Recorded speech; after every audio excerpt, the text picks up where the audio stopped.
From pretty much the present, this is your host, Adam Graham, welcoming you to a week of old-time radio detective podcast from 2013. Because these podcast episodes are quite old, offers and information contained in them are not valid unless they are reflected on our website at greatdetectives.net. Now enjoy a week of podcasts from our archives at the Great Detectives of Old Time Radio.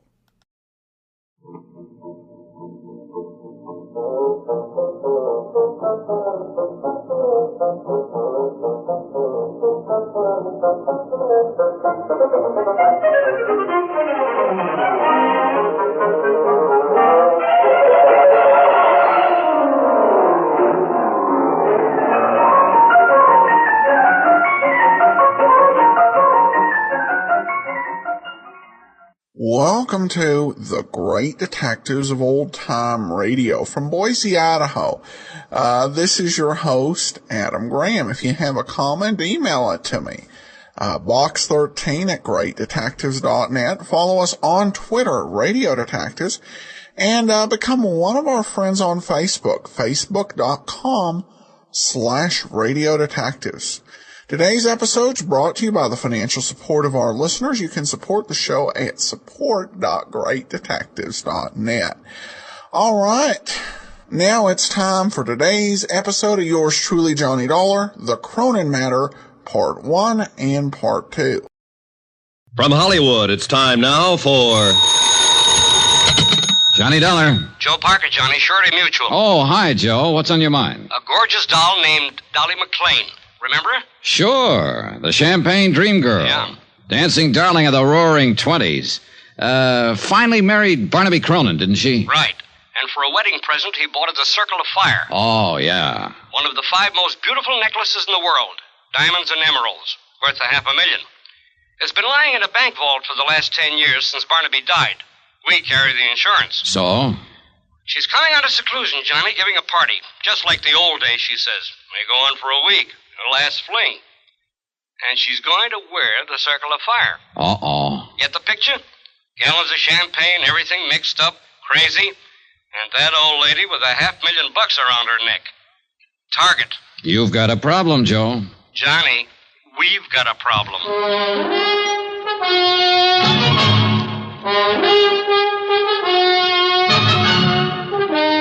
Tonight and every weekday night, Bob Bailey in the transcribed adventures of the man with the action-packed expense account, America's fabulous freelance insurance investigator. Yours truly, Johnny Dolla.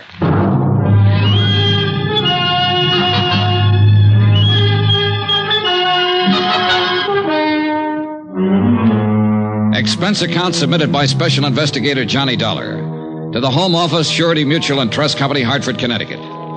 The following is an accounting of my expenditures during investigation of the Cronin matter.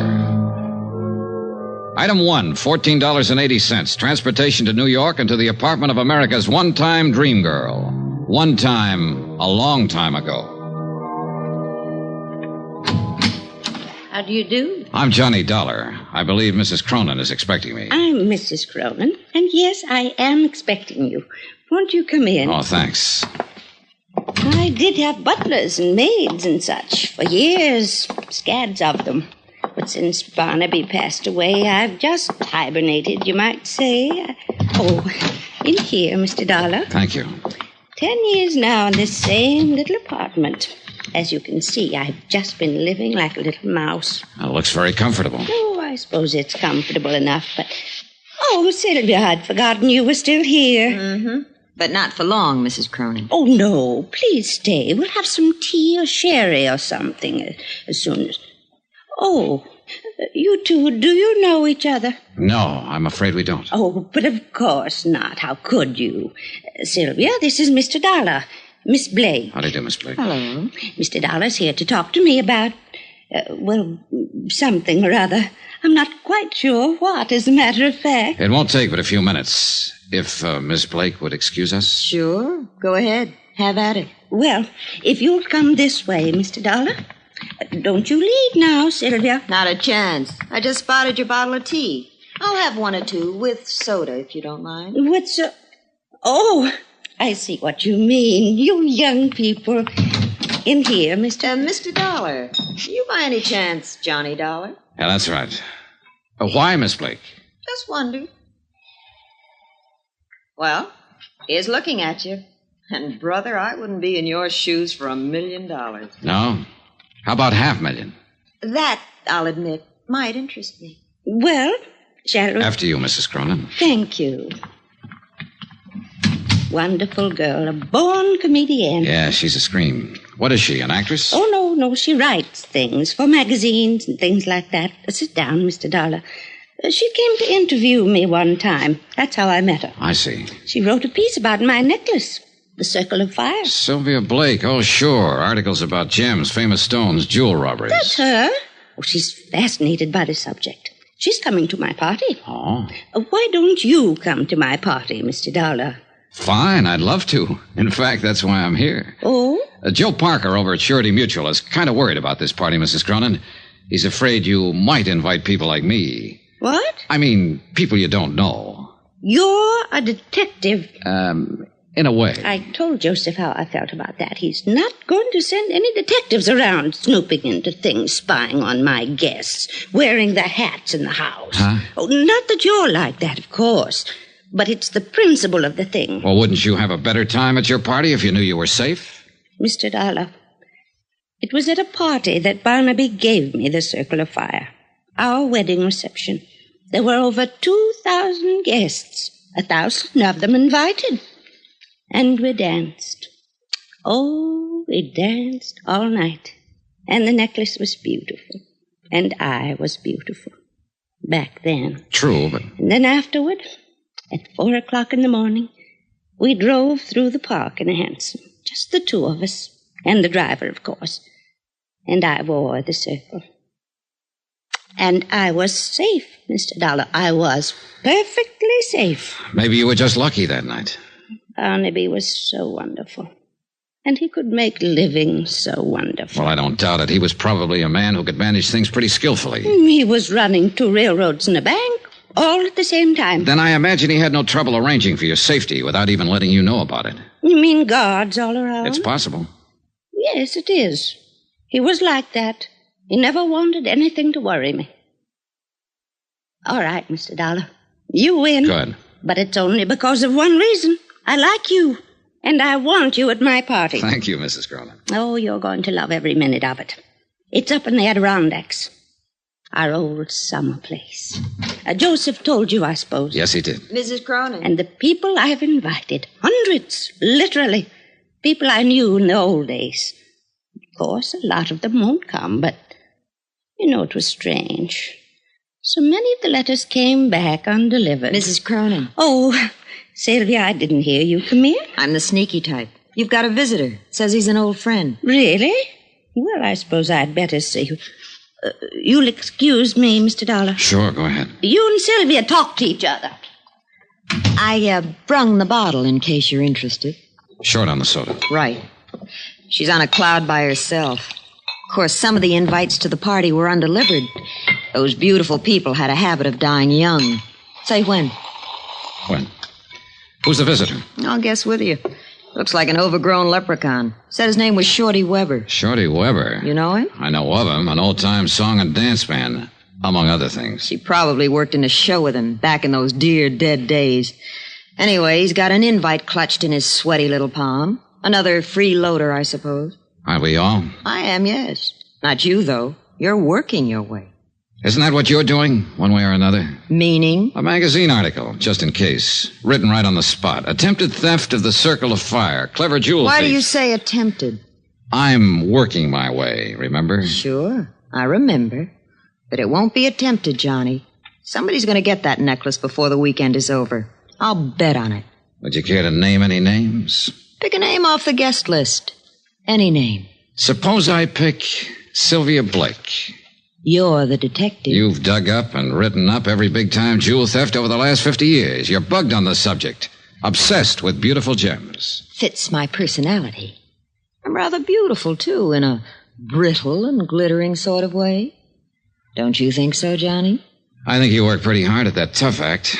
Maybe. And I think you'd give your right arm to own that necklace. Going after that would really be going for the big one. Going for broke. And somebody will do it, Johnny. Wait and see. She left a few minutes later with the bottle under her arm and a chip on her shoulder. With the girl gone and the scotch gone, there seemed to be no point in me hanging around any longer. So I went looking for Mrs. Cronin to say goodbye. I didn't find her, but I did find her caller, Shorty Weber. He didn't hear me come into the room. He was too busy. He was hunched over Mrs. Cronin's writing desk, going through her mail. You won't find it there, Shorty. Who's that? Hold it, Shorty. Don't try to reach for it. I wasn't gonna. Honest, I wasn't. Turn around. Put your hands up against the wall. You got me all wrong. I wasn't gonna relax. do that. I was just 38, stub barrel, clip holster. Nice gun. It belongs to a friend of mine. Bad business, Shorty. An ex-con packing a gun. Oh, I guess you're Johnny Dolla. She said you was here. And I know what you're thinking, Mr. Dolla, but you're wrong. Why, Dolly, Mrs. Cronin, she's an old friend of mine. I tried to get her to marry me once, over 30 years ago. A lot can happen in 30 years. Does she know you've served time in prison? No. She thinks I was on tour, Europe and Australia. She never reads a paper or hears anything. Don't tell her, Mr. Dolla. Please don't. You know, it's quite a coincidence, Shorty. It was Jules that time. A big affair in New Orleans. And you were hired as an entertainer. A diamond bracelet, wasn't it? And you were caught cold. It's the only time in my life I ever done anything like that. And I went again. Especially not to her. Why, I'm planning to look out for her at this party. That's why I bought the gun. And is that why you were going through her mail there? Yeah. I wanted to see who was coming. I learned things while I was doing time. I know how the word gets around in a big deal like this. There's a lot of wrong guys in this world. No argument, Shorty. Yeah, well, you met her. You know how she is. She's a babe in the woods on something like this. Should my ears be burning, or is it some other babe, you mean? Not for me, Dolly. You're the only babe I ever could see. Oh, Shorty, you never give up. Oh, do you two know each other? Not exactly, but we found we had a mutual friend. A certain state prison warden. Oh, how nice. Shorty's always doing benefits at those places. Dolly. Yeah, that was it. He did a benefit there. Oh, well, I'll bet you went over big. Well, you know. You're too modest, Shorty. Why, they loved him, Mrs. Cronin. Hated to let him leave. Yeah. Well, speaking of leaving, I got a shove now. Don't take any wooden nickels. It was crazy and corny and sad. The whole idea. I guess the sadness of it hit me when I was saying goodbye to Mrs. Cronin at the door. The gaiety slipped for a moment, and suddenly she was old and tired. And at the same time, she was a scared little girl. And then she said something strange, and the shivers ran up my back. Do you believe in premonitions, Johnny? Well, I have a hunch now and then. Well, whatever it is, it's the reason I'm doing this. Having this party. One last fling, you might say, before it's too late. Oh, come now. You're still a young woman, Mrs. Cronin. No. I'm old, Johnny. I've been old for years. Since Barnaby died. We loved each other so, but that's not what I mean. I've had this premonition lately. What sort of a premonition? That something awful, something terrible is going to happen to me.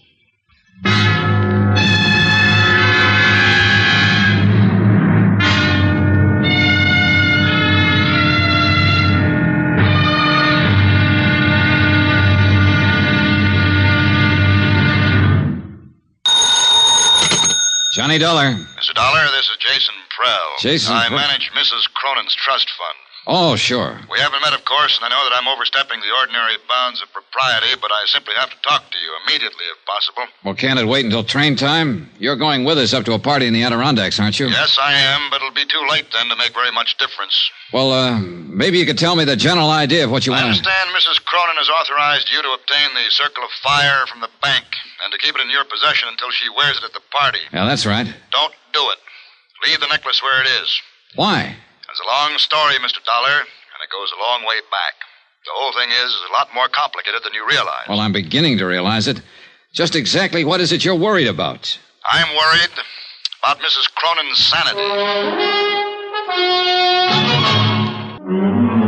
From Special Investigator Johnny Dollar, New York City, to the Home Office Surety Mutual and Trust Company, Hartford, Connecticut. Assignment, the Cronin matter. Expense account continued. Item 4, $1.80. Taxi to the offices of the Daily Times Courier for a look at the morgue files on Mrs. Cronin. The clipping started with the year 1916, when a bright-eyed, wide-eyed kid named Dolly McLean danced her way out of the chorus lines of a two-bit musical and straight into the limelight of Broadway. One hit show after another, hits just because she was in them.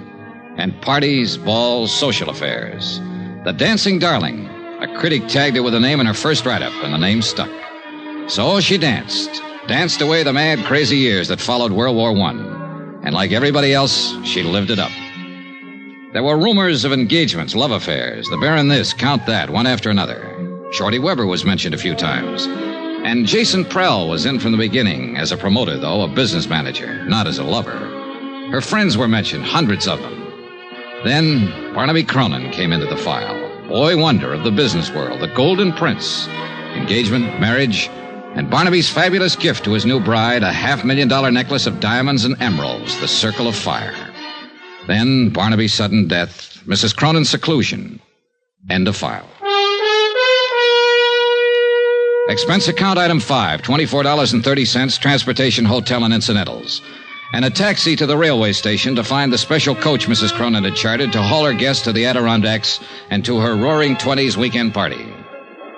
I purposely got there early, but one of the guests was even earlier. Mr. Dollar, wait. You are Mr. Dollar, aren't you? That's right, but I don't think... Jason Prell. Oh. I thought you might come down early to meet the bank messengers. Thank heaven you did. Well, I'm afraid I don't... Dollar, I've known Dolly McLean and Mrs. Cronin for over 35 years. All that time, I've managed her business affairs, arranged her personal contacts, been like a father to her. Yeah, I've read the newspaper clippings. Newspaper stories can be misleading sometimes. They build things up. Sensationalism. It's true, of course, that Dolly and I had some quarrels. Who doesn't? In spite of everything, I was still her best friend. Go on. I know Dolly, know her better than anybody else in the world. I know how she's gone downhill since Barnaby died, especially in the last year or so. And I know this whole idea is the worst possible thing she could do. Have you tried talking to her along that line? She won't listen. She's dead set on it. I'm hoping you can help. How? Point out to her how dangerous it is to go off into that isolated place with a piece of jewelry as valuable as the Circle of Fire. It's worth a fortune. Somebody's bound to try to steal it. I still don't get what you're driving at, Mr. Prell. But I just told you. It's the risk that's involved. To whom? Why, Mrs. Cronin, of course. She knows about the risk. She's willing to take it. She doesn't know what she's doing. Hey, you said something on the phone about her sanity. Are you trying to imply that she's... No. Not yet. But she's not well. She's burned herself up back in those early years, and she hasn't much left. The only thing that keeps her going has a crazy kind of belief. Belief? Dolly believes in people. So do I, Mr. Prell. Well, yes, of course. But Dolly's whole thinking hinges on it. All the people she knew back in the heyday, the people she calls her friends, in her book, they can do no wrong. She lived in a dream world, still does, like a fairy princess. But it never really existed. Things weren't like that back in those days, Mr. Dollar. So I've heard. Most of the people she thought of as friends were only trying to use her.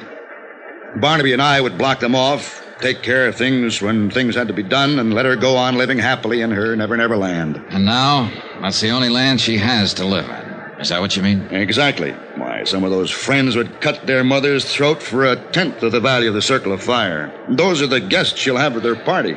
Well, I've already been told once that somebody will steal that necklace before the weekend is over. Do you want to add your prediction? I think somebody will try. And that's all that's needed to start that dream world of hers falling apart and to make her face things the way they are.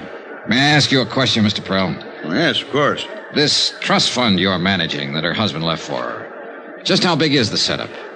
Barnaby Cronin was a wealthy man, Mr. Dollar, but he had his ups and downs like every business investor. The capital is adequate for her support, but not much more. Is the necklace a part of the trust capital? It's her own personal property. Otherwise, I could have prevented it from being taken from the bank. You have complete control of the trust, then? Yes. Barnaby knew that she had no understanding of business matters. I see. She's old, Mr. Dollar. Older than her years. Tired. All that keeps her alive is her belief in the past. Yeah, her dream world, where everybody loves her and protects her, where she's still a dancing darling. And if that dream world is destroyed, she'll be destroyed along with it. Now phone the bank, Mr. Dollar. Ask them not to bring that necklace here. I'm afraid they think I was crazy. Why? Because I've got it with me, Mr. Prell. I picked it up myself 2 hours ago. Then heaven help us all.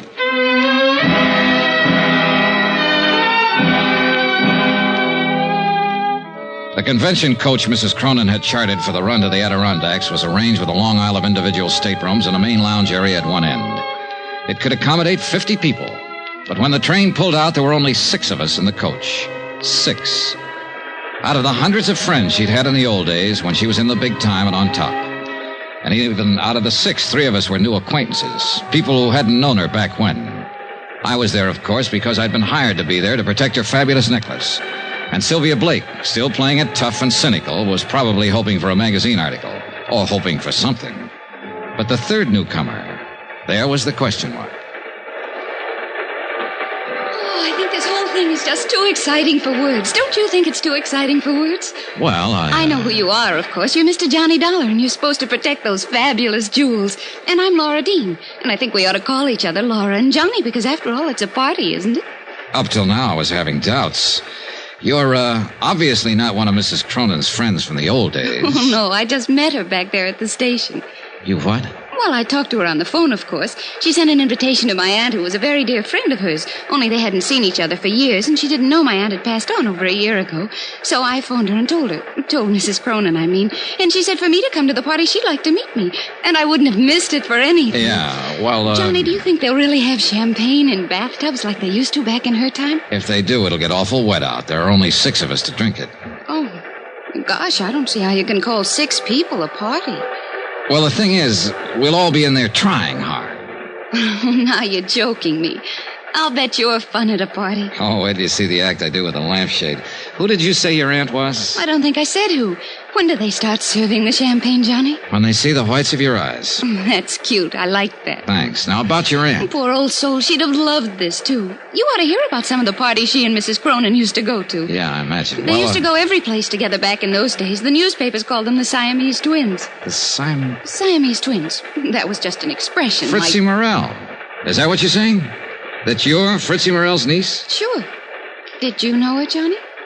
No, I never met her. Oh, you'd have liked her. She was a lot of fun. Loved to party. Gosh, I thought there'd be more people than this. She kept babbling on, and I listened to her, tried to figure her out. The chatter was smokescreen. Underneath it, she was cool, sharp, and shrewd. I didn't know what she was up to, nor why she was here. But I did know one thing. Fritzie Morel had died about a year ago, true enough. But she'd left no surviving family and no niece. Laura Dean was a liar.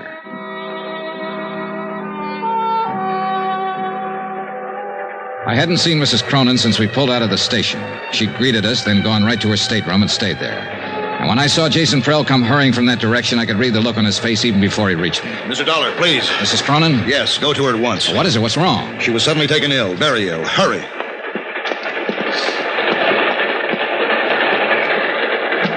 Mrs. Cronin. Come in.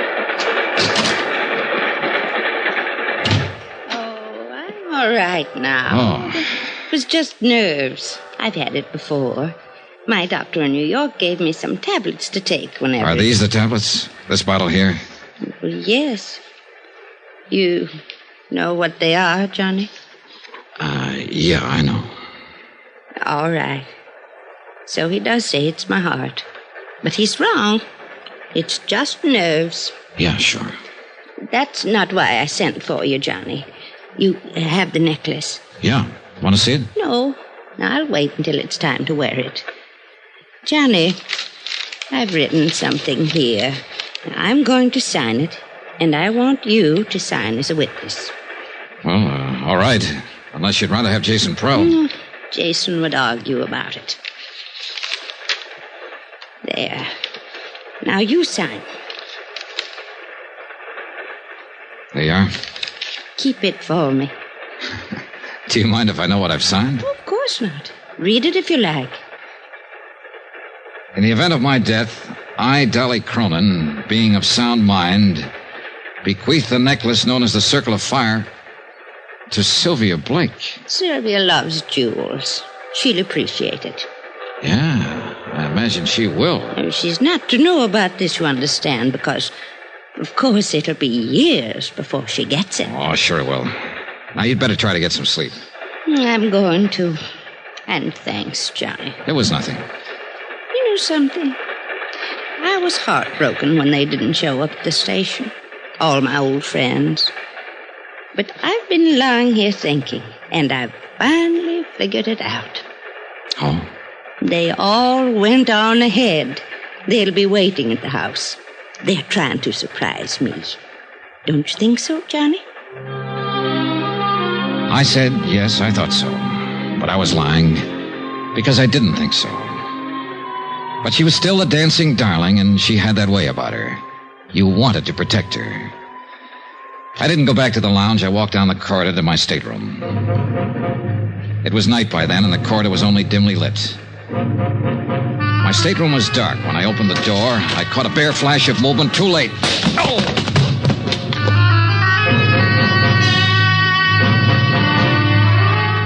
When I came to, minutes later, I was lying on my stateroom floor, blood seeping from a cut in my head. I felt in my inside pocket for the bulky leather case that had held the necklace. It was gone.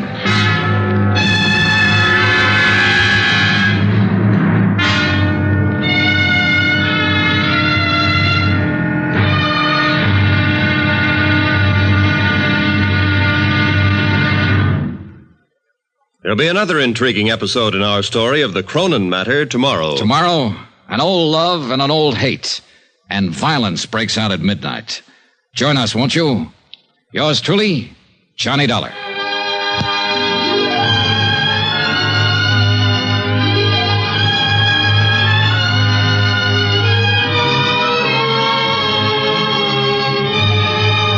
Yours truly, Johnny Dollar, starring Bob Bailey, is transcribed in Hollywood. Written by Les Crutchfield, it is produced and directed by Jack Johnstone. Be sure to join us tomorrow night, same time and station, for the next exciting episode of Yours truly, Johnny Dollar. Roy Rowan speaking.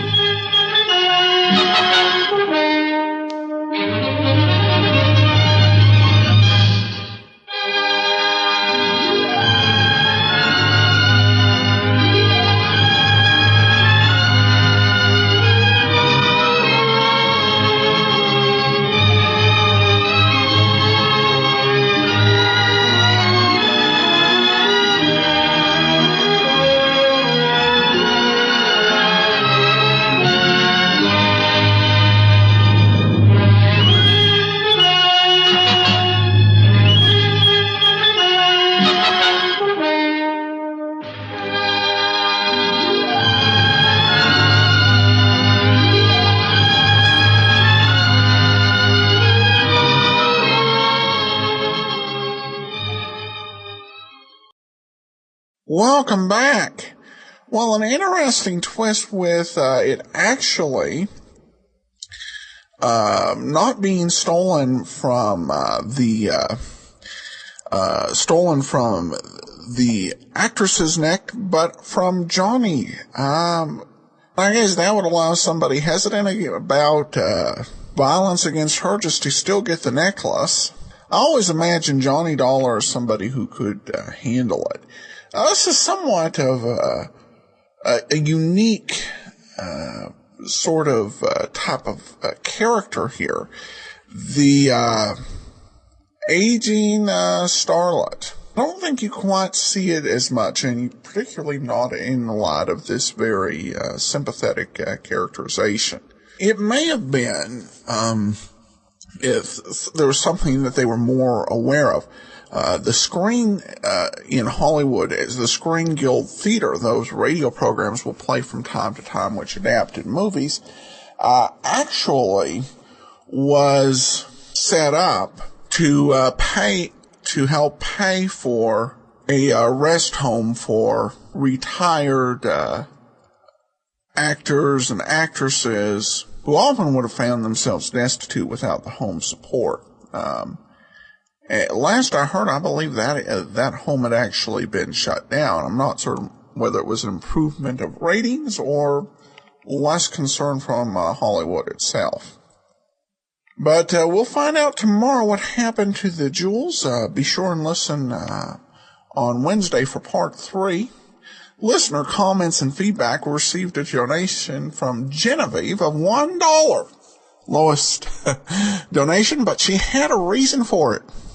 She said, love the podcast, even love the awful inflatable animal commercials. Donated $1 just for that. If you pretend to send me the Talking Santa, I'll pretend to get them.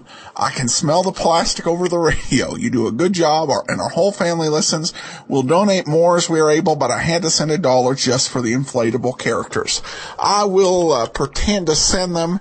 I don't know whether with some of these congressional debates you'll have to pretend to pay sales tax on the imaginary animals, but thank you.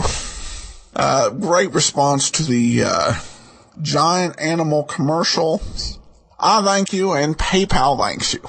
All right, listener comments and feedback, and we have a new iTunes review from the Shemp, who just simply says, regarding our app, it's the best old-time radio app I found. Well, thanks so much, Shemp. That will do it for today. Join us back here tomorrow for a new series, Mr. Moto, with Mr. James Monk as our star. All right, well, before we do get started, I wanted to let you know that I have a new book out. The title is Powerhouse Hard Brass. It's a continuation of the series of superhero comedy novels I've been writing. And this one is available on Amazon, barnesandnoble.com, and also for the Kindle. And as of right now, Scott Wilcox, our audio book narrator, is hard at work recording this, and hopefully we'll have audiobook version out sometime in August. So I'm looking forward to that. And this week we have a couple of events going on. We have on Friday, for those of you in the Boise, Idaho area, I'll be doing a book signing at the Hastings store at 7500 West Fairview. There's a KFC / Long John Silver's out front, as well as a Wells Fargo Bank, and I'll be there from 4 to 9 Mountain Time. Also, if you can't quite make the drive to Boise, we have a virtual book launch that will be going on Wednesday, so tomorrow, and we'll be there from 6:30 to 9 Mountain Time.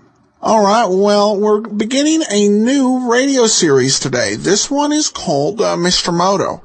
Now, I played a Mr. Moto movie for this month's video theater. And I think one of the better ones, Mr. Moto's Last Warning. Really,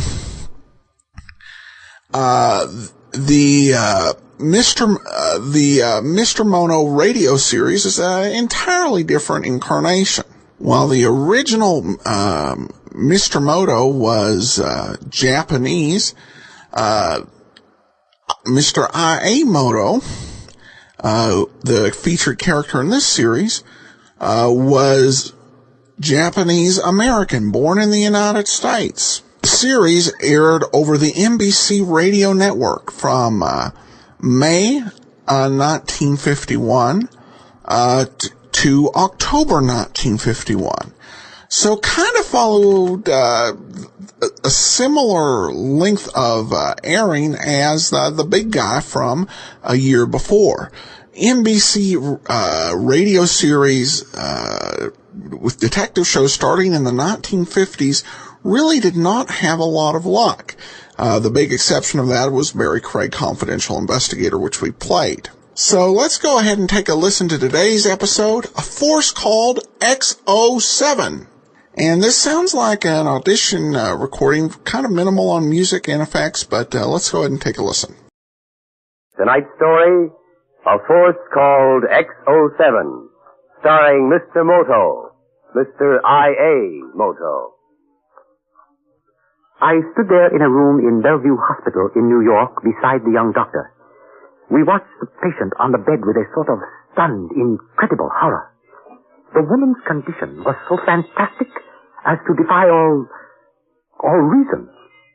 She had grown visibly smaller in the past quarter hour. Her body was not that of a woman, but of a child. The young doctor's fists were clenched around the foot of the iron hospital bed. Mr. Moto, this is unbelievable. Yes. I can't stand it. It's sickening. Yes. What's happened to her? What's caused this? 1,000 apologies, Doctor. But this is a secret which must be kept at all costs. The assignment on XO7 started with a personal phone call last Saturday. I had just completed a case in Cairo for U.S. intelligence and had returned to New York for a rest and a holiday. I wanted nothing so much as I wanted quiet. I was annoyed when my phone rang at 10 in the evening. I was already in bed.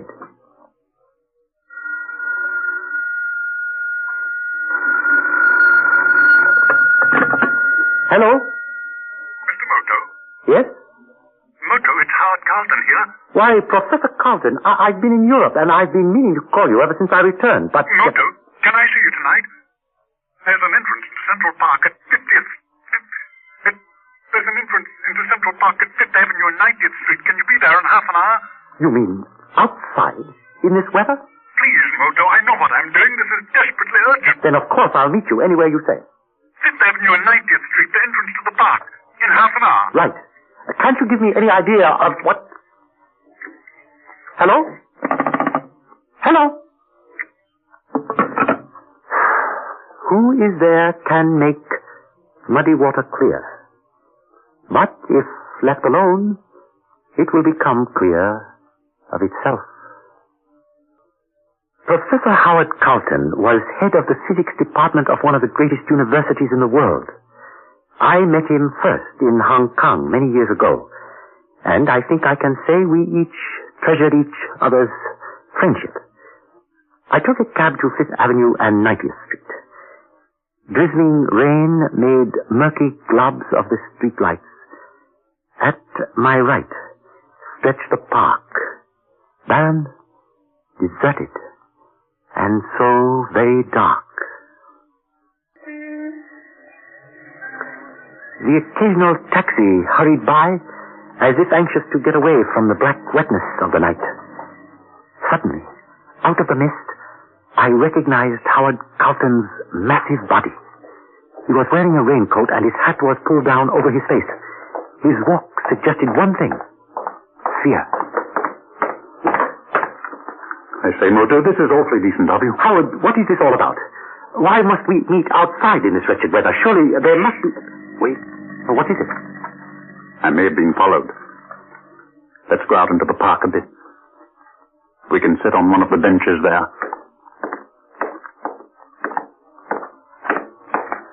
You are afraid, aren't you? Yes. Of what? Specifically, being murdered. Murdered? By whom? A man who's blackmailing me. Blackmailing you? Quite successfully. With what? Something I did once. Can we sit down here? Suppose you start at the beginning. Moto. What is it? I thought I saw someone. I'm afraid I'm in a complete funk. Have you ever heard of the Michelson-Manley experiment? Never. Well, as you know, I'm not only head of the physics department at the university, I'm also in charge of the Manhattan Atomic Research Foundation. Yes. Some time ago, as you may have read in the papers, there was a 2,200-ton cosmotron completed at the Brookhaven National Laboratory. A 2 billion volt atom smasher. It spews out a beam of hydrogen atoms traveling at the speed of light. This beam is directed like a searchlight, so to speak, into the interiors of heavier atoms. The cosmotron at Brookhaven is, shall we say, the climax of man's struggle to harness the power of matter. We are here perhaps to discuss physics? I'm trying to say that we've invented a weapon. We? My assistant and I. At the foundation? Yes. An atomic weapon. Dr. Bradley, he's my assistant, started working with a degenerate form of radium known as radium-E some 10 years ago. It was to be a cure for cancer. The Atomic Energy Commission realized it had other possibilities. Only Dr. Bradley and I worked on the final phase of it. Now we've finished. Go on. Well, the weapon, it's very simple. It's portable, light, and so deadly. It's like having 1,000th part of an atom bomb in a light bulb. Only George Bradley and I are in possession of the complete plans. And now I'm being blackmailed. For what? 27 years ago at Oxford University, I joined the Communist Party. I see. In those days, communism was rather fashionable. I talked the usual nonsense of an undergraduate, and then, as one must, if one has any maturity at all, I grew out of it. I forgot it. I got into science. I also forgot something else. What? I forgot to resign from the party officially. A man named Sergei Velenkov threatens me with exposure. I am either to turn over the secret of X-07 to him. Meaning to Russia? Yes. Or be exposed as a member of the English Communist Party. And is there any choice? My dear chap, of course there's no choice. I told Velenkov to do as he liked, that I was going to the FBI. And? He's tried to kill me 3 times in the last 48 hours. I see. Now there's where you come in. I want to go to Washington. X-07 must be dealt with on the highest level. Your job's to see that I get to Washington alive. Nobody knows we met tonight. Get 2 tickets on a plane to Washington tomorrow afternoon. I shall call you in the morning from a police station somewhere. And now, for heaven's sake, give me a cigarette. Yes, of course. Here. Thanks. Isn't there some way we can do this without ruining your career? X-07 is more important than a career, mine or anybody else's. Have you a match? I have a lighter somewhere. Yes, here it is. Thanks. Howard, your hand. Put out that lighter. It's just the first finger. It was exposed to X-07 in an experiment. I shall have it amputated. The weapon is capable of that. My dear fellow, that's what I'm telling you. X-07 makes the atom bomb as obsolete as a sailing ship. That's why. Oh, Howard! From somewhere in the darkness of the park, a bullet brought instant death to one of the most brilliant minds of our generation. Howard Carlton fell forward to the wet, cold pavement. I took his right hand in mine and felt the tiny, hard, withered forefinger. The finger not of a man, but of a baby. My first impulse was to call the police. Then I thought better of it. Nothing could bring back the life, and there was too much at stake to risk publicity. I left my friend unattended in death and hurried home to my apartment.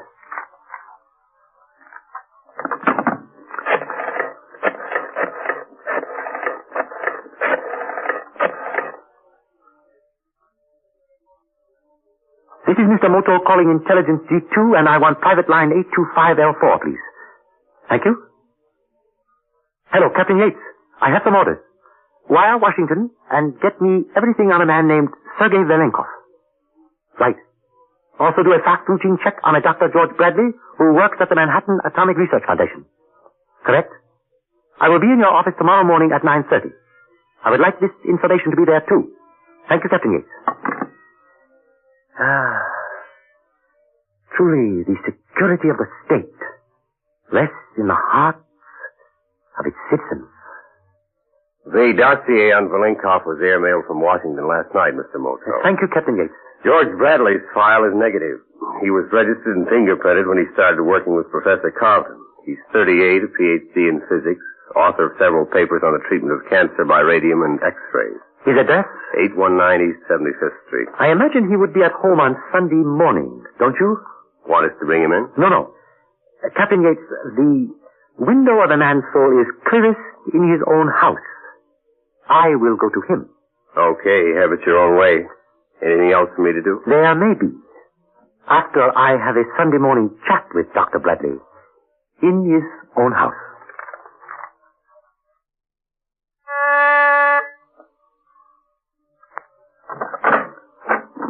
Yes? You are Dr. Bradley? Yes. I am Mr. Moto. Mr. I.A. Moto. Central Intelligence. May I have a moment of your time? Well, certainly. Come in. Thank you so much. Sit down, won't you? You are most kind. Ah, the crossword puzzle in the Times. A so stimulating pastime for agile brains. Sometimes mine isn't agile enough. I've given up on this one. I am glad to see that you are neither rare, like jade, nor common, like stone. I shall trust you. I believe you work with Professor Howard Carlton? I do. Do you know that he is a communist? What? Yes. Well, you're joking. No. I don't believe it. Disbelieving the truth will not make it any less true, Dr. Bradley. I believe you have invented a weapon called Exo-7. Do you mean he told you? Why, is he out of his mind? My dear Dr. Bradley, I am working for U.S. intelligence. But Exo-7 is absolutely top secret. I know that. Then why ask me? It is a weapon. The simplest and most deadly weapon man has ever found, and I hate it. Indeed? Why? Because I hate war. Ah, yes, quite so. Tell me, have you ever heard of a man named Sergei Velenkov? No. Why? He was blackmailing Professor Carlton. Was? He is blackmailing Professor Carlton. If you either meet or get a letter from a man of this name, you will get in touch with me at once. Certainly. Velenkov. Remember it. Yes, I will. Thank you so much for seeing me. Well, I'm afraid it hasn't been of much use, but you're welcome.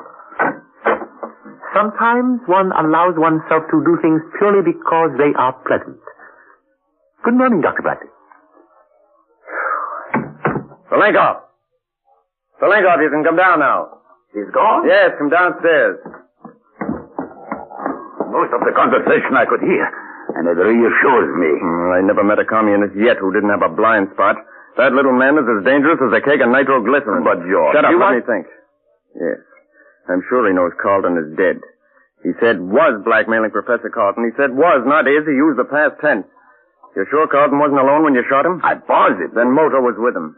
To see was an impossibility. It was only since Carlton lit a cigarette I could shoot at all. Oh, we shouldn't have killed him. But, Georgie, he with his own words told me he would report our little blackmail to the FBI. We could have done something, locked him up. Listen. Yes? The plans for X-07 are already on microfilm. Yes. Then have the operation now. This surgeon, can you trust him? He's high in the party.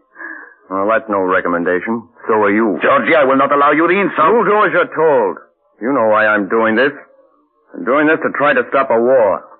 Whether I'm right or wrong, you'll do things my way or not at all. Of course, Georgie. There is no need for the temper, the anger. Get your surgeon to come to the house tonight if he can. Unless you get out of America in 48 hours, you won't get out at all. What's this operation involve? It is of the most simplicity. The microfilm plans are placed in a sterile plastic capsule. Inside my body, the capsule is secreted. There is no danger. But there is also none of the ridiculousness of customs. One cannot, after all, declare an appendicitis. When will you be able to travel? In 4 days. 2 days? No. Look, Velenkov, the American eagle may not be as bad-tempered as the Russian bear, but if you ruffle his feathers once too often, he'll claw your guts out and throw them in your face. The eagle's mad now, so don't take any chances. It's got to be 2 days. Today is Sunday. Now, on Tuesday night, you'll take off to Rio. Once in Rio, you can make your own plans for getting to Paris and then to East Berlin. Tuesday, I will still have the pain from the walking. Well, just be a big, brave communist and you'll manage. I intend to give New York a little demonstration of X-07 a couple of hours after you take off. It'll kill a few thousand people, but the rest will stop and think. Now get that surgeon over here to open up your fat belly. Sometimes I wonder, Georgie, if we are friends. Don't wonder anymore, we're not. Please, no hard words. Come and eat a chachi. I made it myself, with wine. Come in. Mr. Moto, I didn't expect you back this morning. I have just been to Dr. Bradley's house, Captain Yates. Did the dossier on Velenkov arrive? Yeah, just after you left. Here. Thank you. Alexei Sergei Velenkov, born 1899, Magnitogorsk, Russia. Father Russian, mother Egyptian. Wait. What?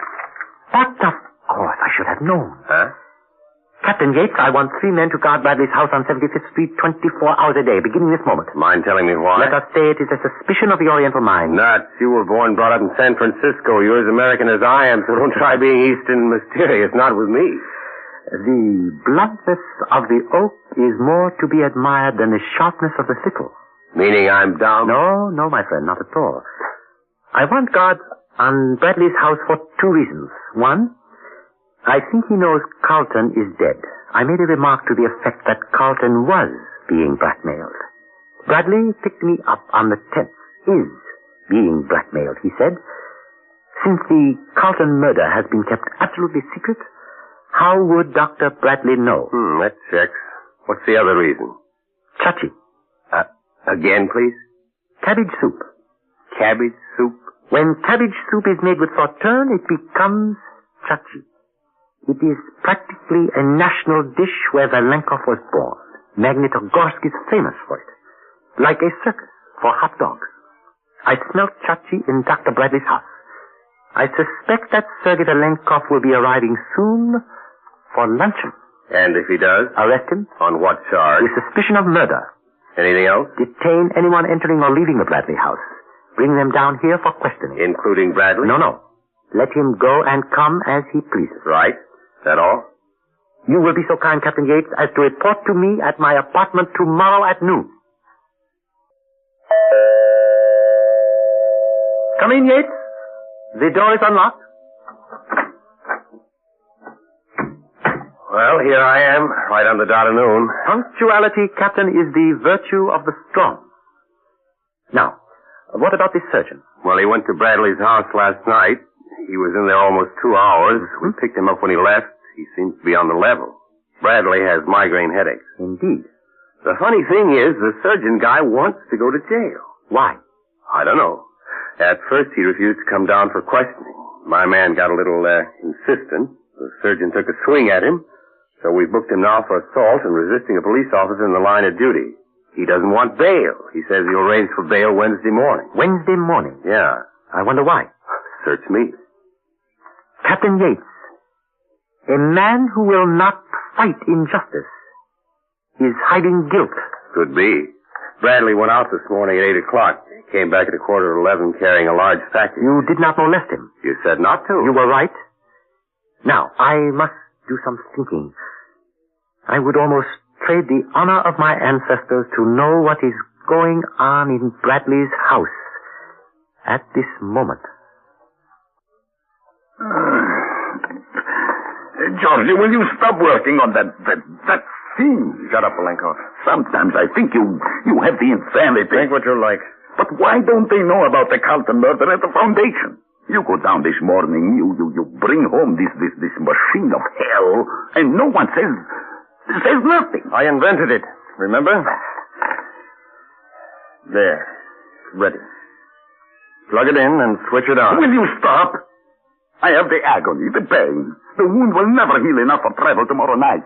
They want the 7 stitches. I tell you, You'll be all right. You're crazy. Crazy! No, I'm not. It will kill several thousand people with this machine tomorrow night, but I'm not crazy. I'll be shot, electrocuted, maybe even lynched. But I'll teach the world a lesson it'll never forget. Anyway, you don't need to worry. You'll be on a plane halfway to Rio. Who is it? Yay! Let me in, quick. This case is crazy. Crazy. Valinkov came out of Bradley's house an hour ago. He must have been there all the time. I followed him to LaGuardia, nabbed him on the Air France reservation desk. He pulled a gun on me and I socked him. In the stomach. Makes me sick thinking about it. My fist darn near went... He had some sort of operation. We got an ambulance, came back to town on the East River Drive. When we passed 75th Street where Bradley's house is, Valinkov went nuts. Started babbling about a machine, XO something. Go on. Well, he died of fright. Why in the ambulance he died of fright? I am a fool. I am an idiot, son of 1,000 idiots. You will drive me at once to Bradley's house. Listen, Mr. Moto. No, you will listen. XO7 is a weapon.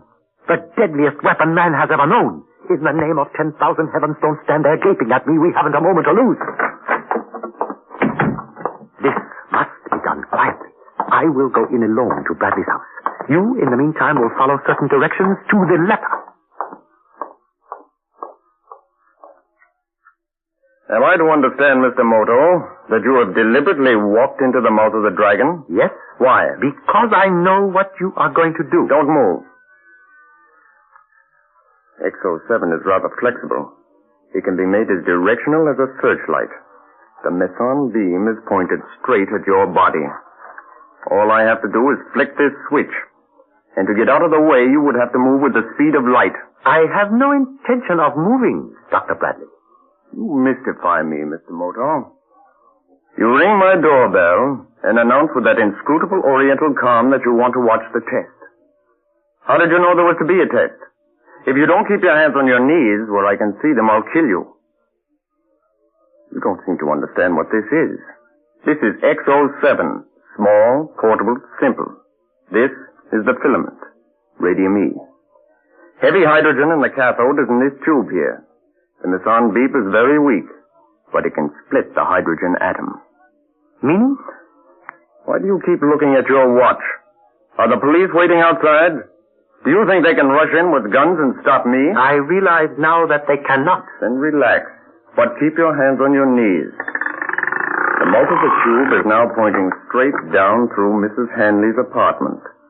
It takes a moment to warm up.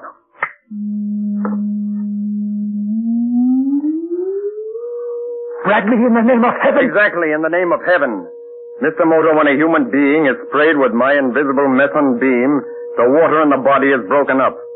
A proton in the hydrogen atom is shot free of its nucleus. The water in the body becomes oxygen and hydrogen atoms.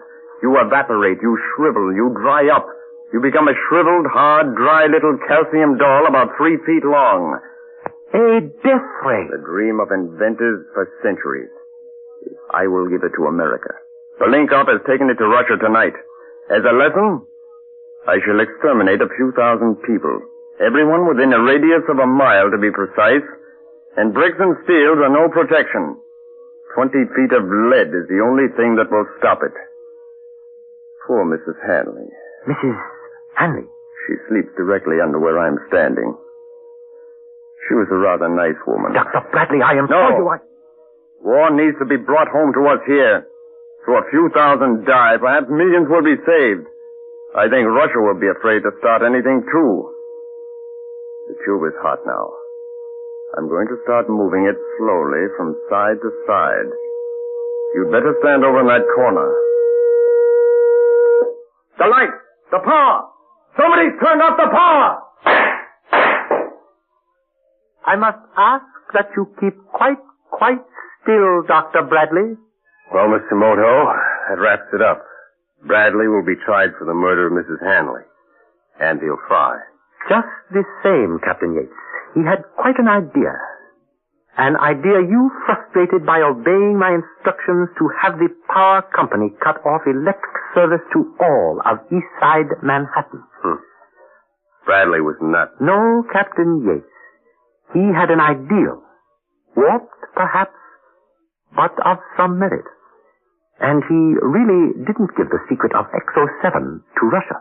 Thanks to us getting the link? No. Bradley couldn't really be a traitor. He only wanted us to believe Russia had it, hoping our fear would make us more careful.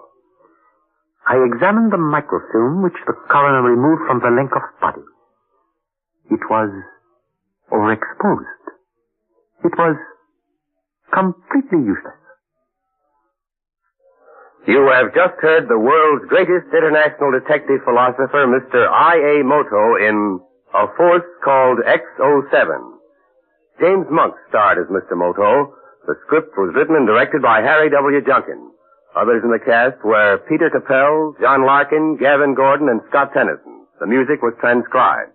This is Fred Collins speaking, and here with a preview of next week's story is Mr. Moto. Yutzi has written, "He who renounces fame has no sorrow." Next week, a story that proves the words of the sage. A story of fame and tragedy concerning a flight from Istanbul. And now, may I wish you a good night, blessed with sleep, charmed with contentment. Welcome back. A kind of odd episode. I have to admit that when I first listened to this, I was very uncertain about playing Mr. Moto on the show, because it's borderline, in terms of mystery, detective value. And then you have such an odd first case with, almost a science fiction flair. But it definitely gives you some insight into some of the real concerns that people faced. They were worried about all of these new weapons, all of these amazing ways we had invented to kill each other over the years, and what the future might hold. In some ways, this characterization really reminded me a little bit more of Charlie Chan than it did of Peter Lorre's Mr. Moto. But despite the philosophical element, some of the later episodes don't quite have the same sort of treatment. It becomes a little more subdued as the episodes go on. So I hope you enjoyed today's episode of Mr. Moto. We'll be back with another one next week. Now we have some listener comments and feedback. Randa comments that this is her first time with our radio station listening, and hope you enjoyed it. And I guess that'll do it for today. We will be back tomorrow. We continue the Cronin matter, and then we'll be back next Tuesday with another episode of Mr. Moto. Today's episode is brought to you by the financial support of our listeners. Thanks so much for all the support, guys. You can support the program at support.greatdetectives.net. Now it's time to get into today's episode of yours truly, Johnny Dollar. It's time for the Cronin Matter, Part 3 and Part 4.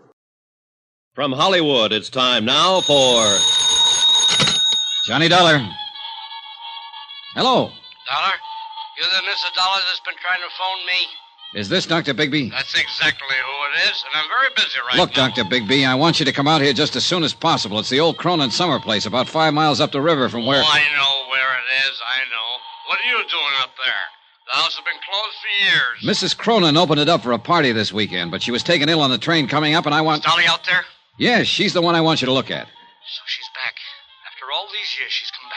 She had a prescription from her doctor in New York, but she's taken the last of it. It's apparently her heart. I'm sorry, Mr. Dollar. I'm very busy tonight.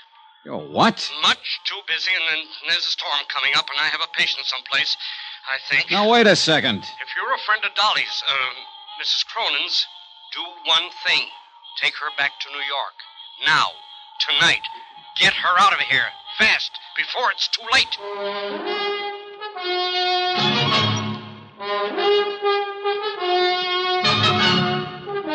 Tonight and every weekday night, Bob Bailey in the transcribed adventures of the man with the action-packed expense account, America's fabulous freelance insurance investigator. Yours truly, Johnny Dollar.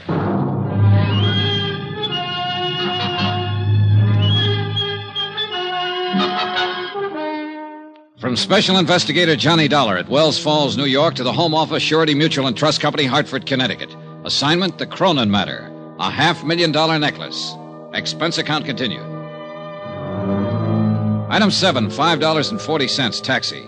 I figured I'd find Dr. Bigby in one of the local pubs, but I covered them all in about 30 minutes. No sale. And unfortunately, Bigby was the only doctor in Wells Falls. Worse, the local druggist couldn't fill Mrs. Cronin's prescription. The nearest chance was Tupper Lake, 25 miles away. Back out at the Cronin place, I turned the taxi over to Jason Prell, Mrs. Cronin's business advisor, and he took off for Tupper Lake to look for the medicine. Then I went looking for Mrs. Atherton, a village woman who had been housekeeping on the estate since the place was built. I found her in the kitchen. Storm's brewing up, coming out of the mountains. It'll hit us before morning. They always come in the night. I guess you've seen a lot of storms in these hills, Mrs. Atherton. Lived here all my life, never been out of 'em. It's Miss Atherton, not Mrs. Oh. She's the missus up in the bed, even if she is a widow. Little Dolly, Mrs. Cronin, till death do us part. Did you know Barnaby Cronin, Miss Atherton? Yes, I knew him. Of course I knew him. I worked here. Oh, yes, you were here then. What kind of a man was he? Like any other man. Not according to Dolly, Mrs. Cronin. She apparently worshipped him. Still does, in fact. Dolly's always worshiping something. Everybody was always worshiping her. She had us all dancing to her tune and without even trying. You knew her back then? She was born and raised here in the village. I thought everybody knew that. No, that's what I missed. Well, we used to work together, waiting tables at the summer hotels around here. That's where Jason Prell saw her. Told her she ought to be on Broadway. She left the town the next week. Didn't come back again till after she and Barnaby was married. And she got him to spend a fortune to build this place for her. Well, I guess he had the fortune to spend. Oh, yes. She married well. Count on Dolly for that. Always got whatever she wanted and never even had to ask. Things were just given to her, always. Yeah, probably so. But she's been pretty generous herself. Like keeping you on here, for instance, when the house has been closed up for years with nobody using it. Oh, she's the dancing darling, all right, right to the end. Well, now, if you'll excuse me... There was something else I wanted to ask you, Miss Atherton. I'm not one to talk ordinarily, but you got me started. Well, this is not about Mrs. Cronin, at least not directly. She was taken ill on the train. I don't think it's serious, but I wanted a doctor to look her over. The only one in the village seems to be a man by the name of Bigby. Bigby? He's the coroner here, but he's not a doctor. No? Oh, not anymore. Still calls himself one, but he lost his license 10 years ago. He's a drunken sot. Yeah, I kind of figured. But he sobered up fast when I told him on the phone that the patient was Mrs. Cronin. He refused to come out, told me to get her away from here fast, and then he hung up on me. Forget him. He couldn't do her any good. But I'd like to know why he acted that way. Do you happen to know any reason? Bigby is a drunk. Who knows what his reasons are? I thought you might. Better ask him. What difference does it make anyway? He can't help her. Nobody can. What do you mean? She's come back, finally. For the first time in all these years. Took sick on the train. That wasn't any surprise to her. She knew it was going to happen. Well, I guess she halfway knew. She knew. It's like with an animal. When it's hurt or sick and it comes home to die, and that's what she's done. She's come home to die. No, I think you're wrong there, Miss Atherton. I don't think she's anywhere near that sick. Barnaby didn't think so either, when he came back here to die. Barnaby died here? Yes, in this very house. A heart attack, it was called. He came up on the afternoon train and... That's strange. It was the same kind of night. A storm like tonight. Strange how things move in patterns. Were you here with him, Miss Atherton? Barnaby died alone. And the doctor? Bigby? Miss Atherton, was the doctor... I'm sorry, I was thinking. The bridges were washed out. Bigby didn't get here till the next morning. Wouldn't have mattered. He couldn't have done anything. Nobody could have. When it's time for a thing to be done, it's done. Nobody can stop it. Nobody. It was a strange evening, ominous and oppressive, with a feel of violence in the air. Even the house itself added to the feeling. Furnished lavishly in a style 30 years forgotten, it seemed garish now, old and tired and lonesome. Like Mrs. Cronin herself, who'd planned a grand party for all her old friends, and instead lay ill and alone in the bedroom upstairs. The Queen gave a party, and nobody came. All dressed up, no place to go. Yeah, gloomy evening. Jason Prell came back from Tupper Lake with a medicine. Miss Atherton served a dinner of sorts, served it in silence, and we were left to our own devices. 5 guests and a mansion built for 100. Prell stayed pretty much to himself. Lovely Laura Dean, with that air of knowing innocence, inveigled Shorty Weber into teaching her some of his old dance routines, and they cranked up an old phonograph in the music room. And me, I just stood at an open window and watched the rain come down and tried to think. That's the perfect touch. It's exactly what the evening needed. That music? Now, Sylvia. Really cornball, isn't it? No, Johnny. I meant the thunderstorm. An isolated old mansion, fabulous necklace of diamonds and emeralds, a weird housekeeper, a hostess lying ill, and now rain, shades of a house of Usher. That'll make a good lead for your magazine story. I should have stayed in New York and just written it, not lived it. Oh, I thought you were the big take-a-chance girl, Miss Blake. Danger, mystery, adventure. Don't those things appeal to you? Maybe. Is there any of that lying around somewhere? There may be, before the night's over. Well, all I can see at the moment is sheer boredom. You have to know where to look. In the bottom of that Scotch glass, for instance? Oh, just killing time. Oh. I've been wanting to ask you, Johnny. How'd you get that cut on your head? It's a long story. It happened on the train, I know that. You didn't have it when we left. A sudden stop. I fell over my suitcase. Sure you did. Backwards. Huh? It's on the back of your head. Somebody made a try for it, didn't they? On the train coming up. Well, I don't know what they were trying for. There wasn't time to ask. Maybe they even got it. That's the way you were betting, wasn't it? That it wouldn't be just an attempt. That somebody was going to get it and get away with it. Did they? Is that what happened? Is it gone? All right, just stand there and grin then. Oh, rain. I'm going back to the city tomorrow. You are? Well, don't smother me with your pleading. No, stick around, Sylvia. Things may get better, including the music. You know, in a way, I hope somebody did get the Circle of Fire. Why? What good is that fabulous necklace doing her now, lying up there? She's had everything she ever wanted. Life's been too easy on her. She doesn't deserve it. She ought to lose it. Her life or the necklace? The necklace, of course. You know, for reasons I can't go into, I think you'll be sorry you said that someday. Sorry? Why? She's a woman who's had everything. You're a pretty predator, aren't you? Hurt and afraid. Am I? You feel something big may have passed you by, and you put up that tight, bright front for protection. But inside, you're tied in knots. And what is your recommendation, Doctor? A man, perhaps? That's the usual advice. Now, you said it. I didn't. Well, you're a man, Johnny. Why don't you smooch with me? It'd be a way of passing the evening, killing time. All right. What are you... Johnny, wait! Johnny, why did you do it? Because you wanted me to, and because I wanted to. Adventure, mystery, danger. Who's bored? Who's going back to the city? Those doctors are right.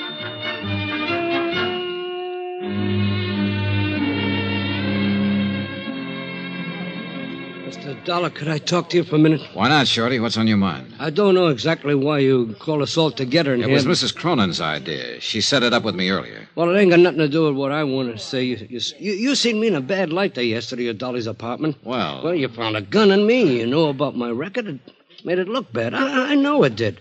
But so help me, Mr. Dolla, everything I told you was the gospel truth. Yeah. I'd break my arm before I'd do anything to harm Dolly in the least bit. You see, I've been in love with that woman for 35 years. Like to broke my heart when she married Barnaby.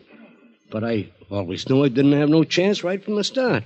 She was up there, big, somebody. Me, I was a nobody. But I'd still die for her any time. That's all, Mr. Dolla. I just wanted you to know. They were all there, gathered around the big dining table, watching me and waiting. Mrs. Cronin had asked me to arrange it. She said that was the main reason they'd come, and she didn't want to disappoint them. I told them that. And then I took the Circle of Fire from my pocket and laid it on the table. They all reacted in different ways. Laura Dean gave a gasp and her eyes opened wide. And Sylvia... Look at it. Just look at it. Sylvia Blake was fascinated, hypnotized. Yeah, you should have seen it on her back in the old days. It sparkled even twice as much. So that's what this is all about. It's only jewelry. I've seen it before. But there was one special reaction I was looking for, and I got it.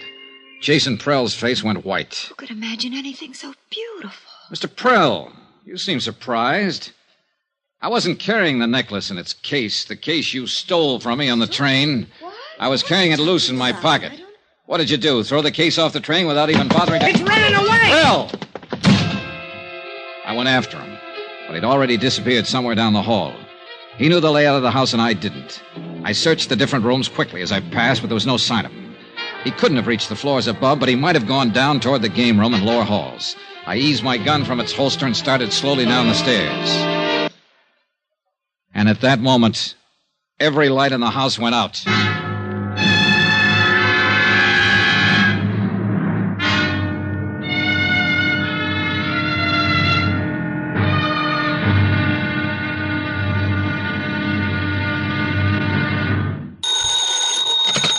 Johnny Dollar.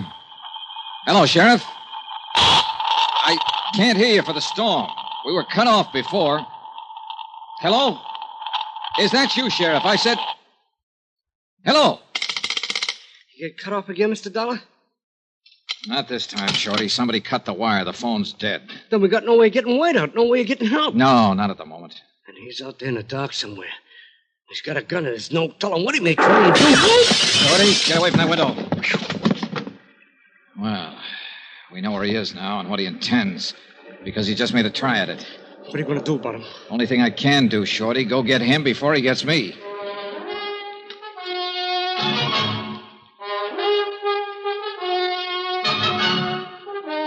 Tonight and every weekday night, Bob Bailey in the transcribed adventures of the man with the action-packed expense account, America's fabulous freelance insurance investigator. Yours truly, Johnny Dollar.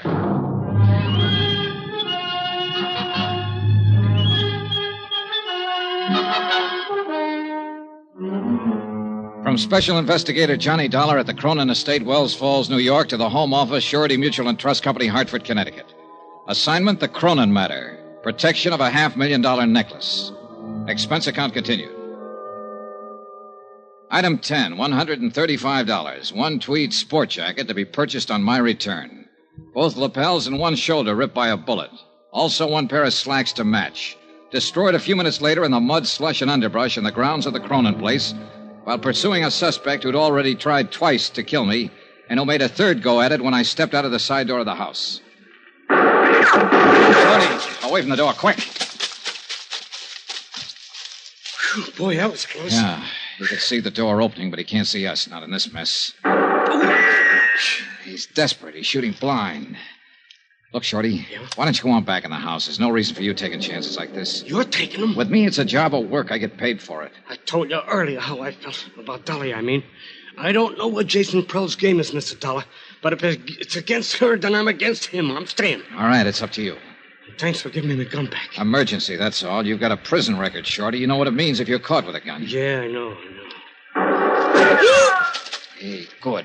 I figured Prell would give himself away if he kept that up. I got him spotted now. Where? At the base of that tall pine, a little to the left. Watch for it, the next flash of lightning. There, yeah, now I see it. I know the one you mean. Then stay here and keep him pinned down. It's a good spot. You've got cover from the wall of the terrace there. What are you going to do? Circle around and come up beside him. Just throw a shot at the base of that pine tree now and then. Keep him tied down. Keep him busy. You got it? Right. And good luck. I left the shelter of the house and started edging through the shrubbery. The undergrowth was a regular jungle. It would have been impossible to slip up on Prell without his hearing if it hadn't been for the storm.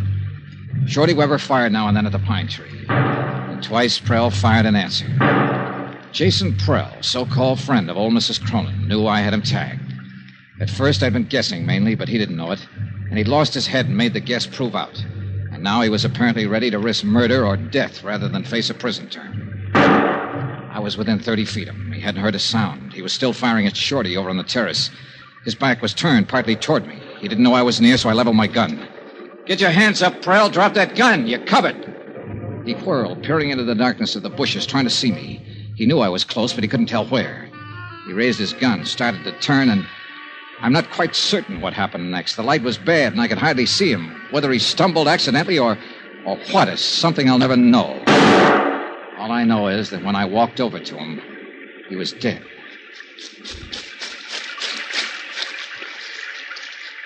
He was no good, Mr. Dollar. I always thought so, but Dolly swore by him. He had her fool. What about Barnaby, her husband? He couldn't stand Prell at first. Later, they got as thick as thieves. Yeah.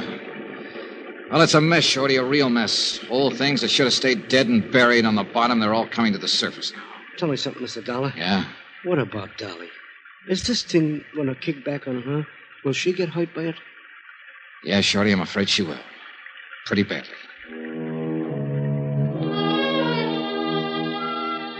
It was deep into the night, edging toward dawn, when I got back to the house. I changed out of my wet clothes, went to the game room, and got Dolly's necklace from under a chair cushion. I'd stuck it there when Prell had pulled the main switch and put the lights out. Then I went upstairs to look in on Dolly Cronin, quietly, just to check. But it didn't work out that way. Johnny, is that you? Yeah. I didn't mean to wake you. You didn't. I've been awake most of the night. Come on in, Johnny. All right. How you feeling? Oh, just fine. There's nothing wrong with me. I feel fine. Good.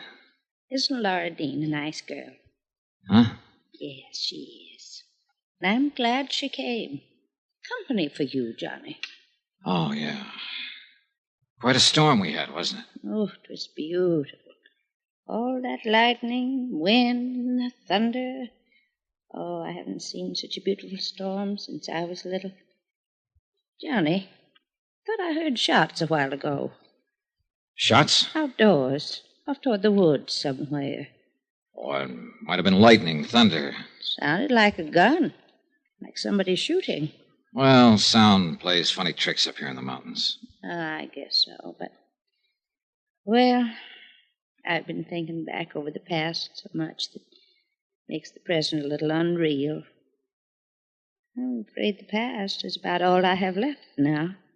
Now, don't be so quick to sell this future of yours short. You've got a lot of years yet, good years. Well, I had a lot of good years. Good friends, good times, a good life. And best of all was Barnaby. You loved him very much, didn't you, Mrs. Cronin? I worshipped him. He was perfect. He never did a wrong thing in his life. Now that he's gone, is the one fine memory I always cling to. Oh, if I didn't have that, well, I just couldn't go on. Well, then let's hope you never lose that memory. Of course, there were other good friends, too, over the years, like Jason Prell. He is so quiet and withdrawn, it takes a long time to get to know him. But he's been such a good friend to me. He's so patient with all this silly ignorance of mine about business problems. Yes, I'm sure he has. I just don't know what I'd do without him. Yeah. Now, don't you think you'd better get some sleep? In a little while. You know, Johnny, it's funny how things work out. In what way? I was born and grew up right here in this village. Yes, your housekeeper, Miss Atherton, told me the two of you were girls together. We were inseparable. Like I said, I grew up here and then I went away. And Barnaby and I came back and built this house, and we went away again. There were always so many places to go, new things to do. It's a big world, isn't it? And finally Barnaby came back for the last time and died here. All alone, poor boy. And now I've come back, the place where I was born. Everything finally comes home, doesn't it, Johnny? Yes, nearly always. I'm very tired. I think I will sleep now. Be good for you. The necklace, Johnny, do you have it with you? I sure do. Here you are. So beautiful. And so many memories. All so long ago. Put it on me. Will you, Johnny? Of course. Raise up now. Just a little. There. How do I look? Sweet enough to kiss. Well? Nice. You go to sleep now. Yes, sir. I'll only look at the necklace for 1 minute only. Then I'll take my pills and go to sleep. And then I'll dream up a dream.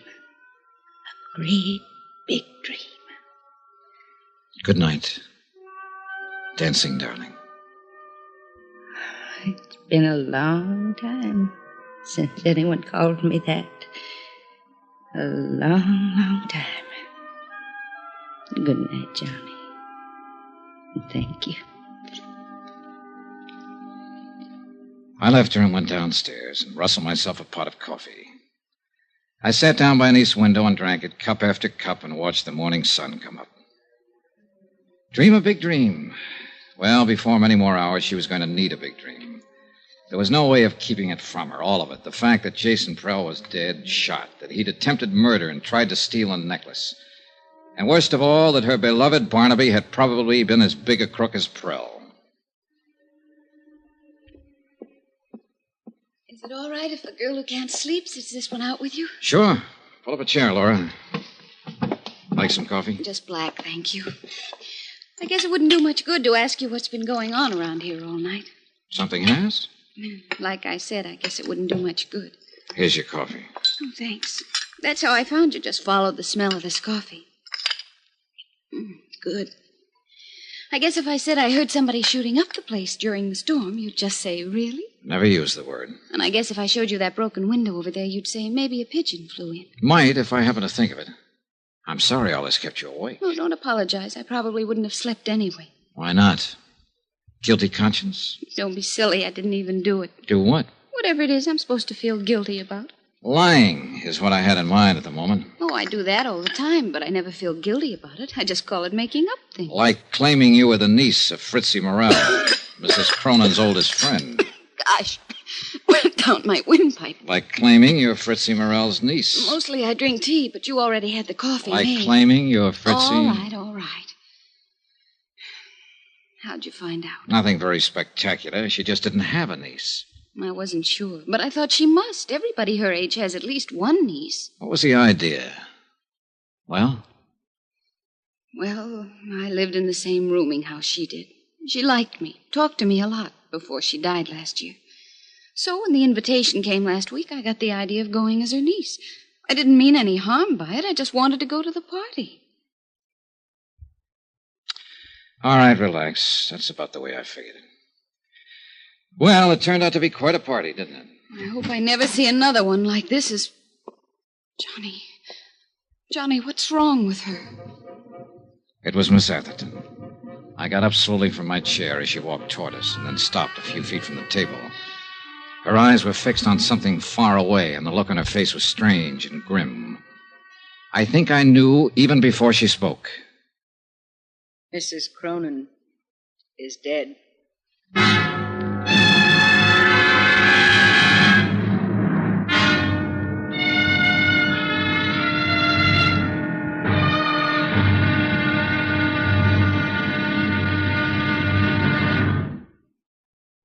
There'll be another intriguing episode in our story of the Cronin matter tomorrow. Tomorrow, the questions and the answers for the living and the dead.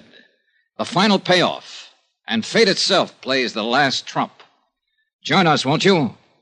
Yours truly, Johnny Dollar.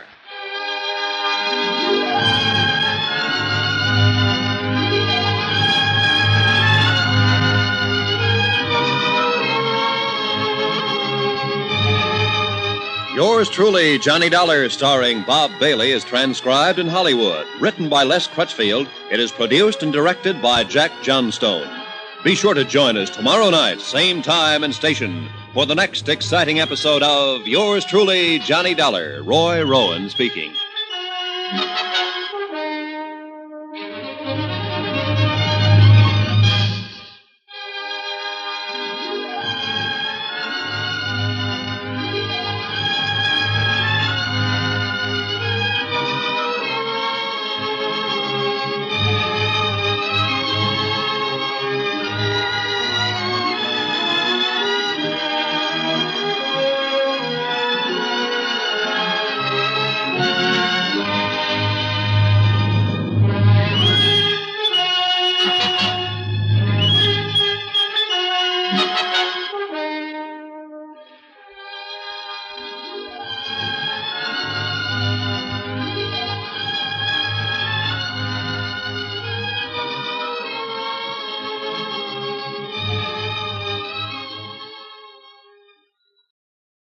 Welcome back. Well, there are a couple things in this episode just really emblematic of what I love so much about this run of Johnny Dollar.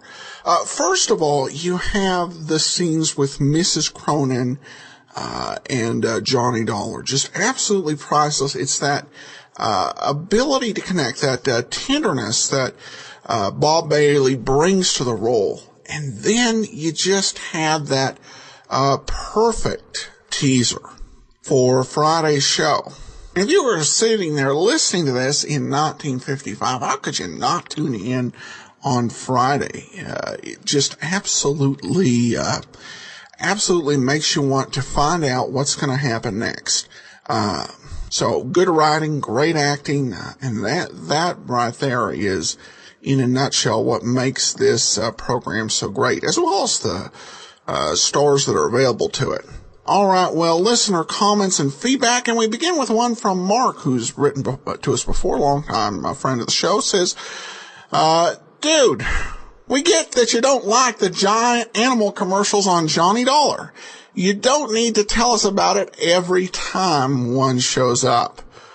Well, Mark, I definitely appreciate the feedback, and I'll take it into consideration in future shows when dealing with somewhat trying commercials. I will say in my defense that that not only were these commercials troublesome, but I had to listen to them 10 times in a week. Now, say what you want about the Clippercraft ads, which could be at times cheesy, tone-deaf, just plain over the top. You only had to listen to those once a week. You get basically the same commercial 5 days a week, 2 times a show. So it's hard not to comment on. But thanks for the feedback. I appreciate it. All right, well, we have a comment on Facebook from David, who talked on the last episode of The Big Guy.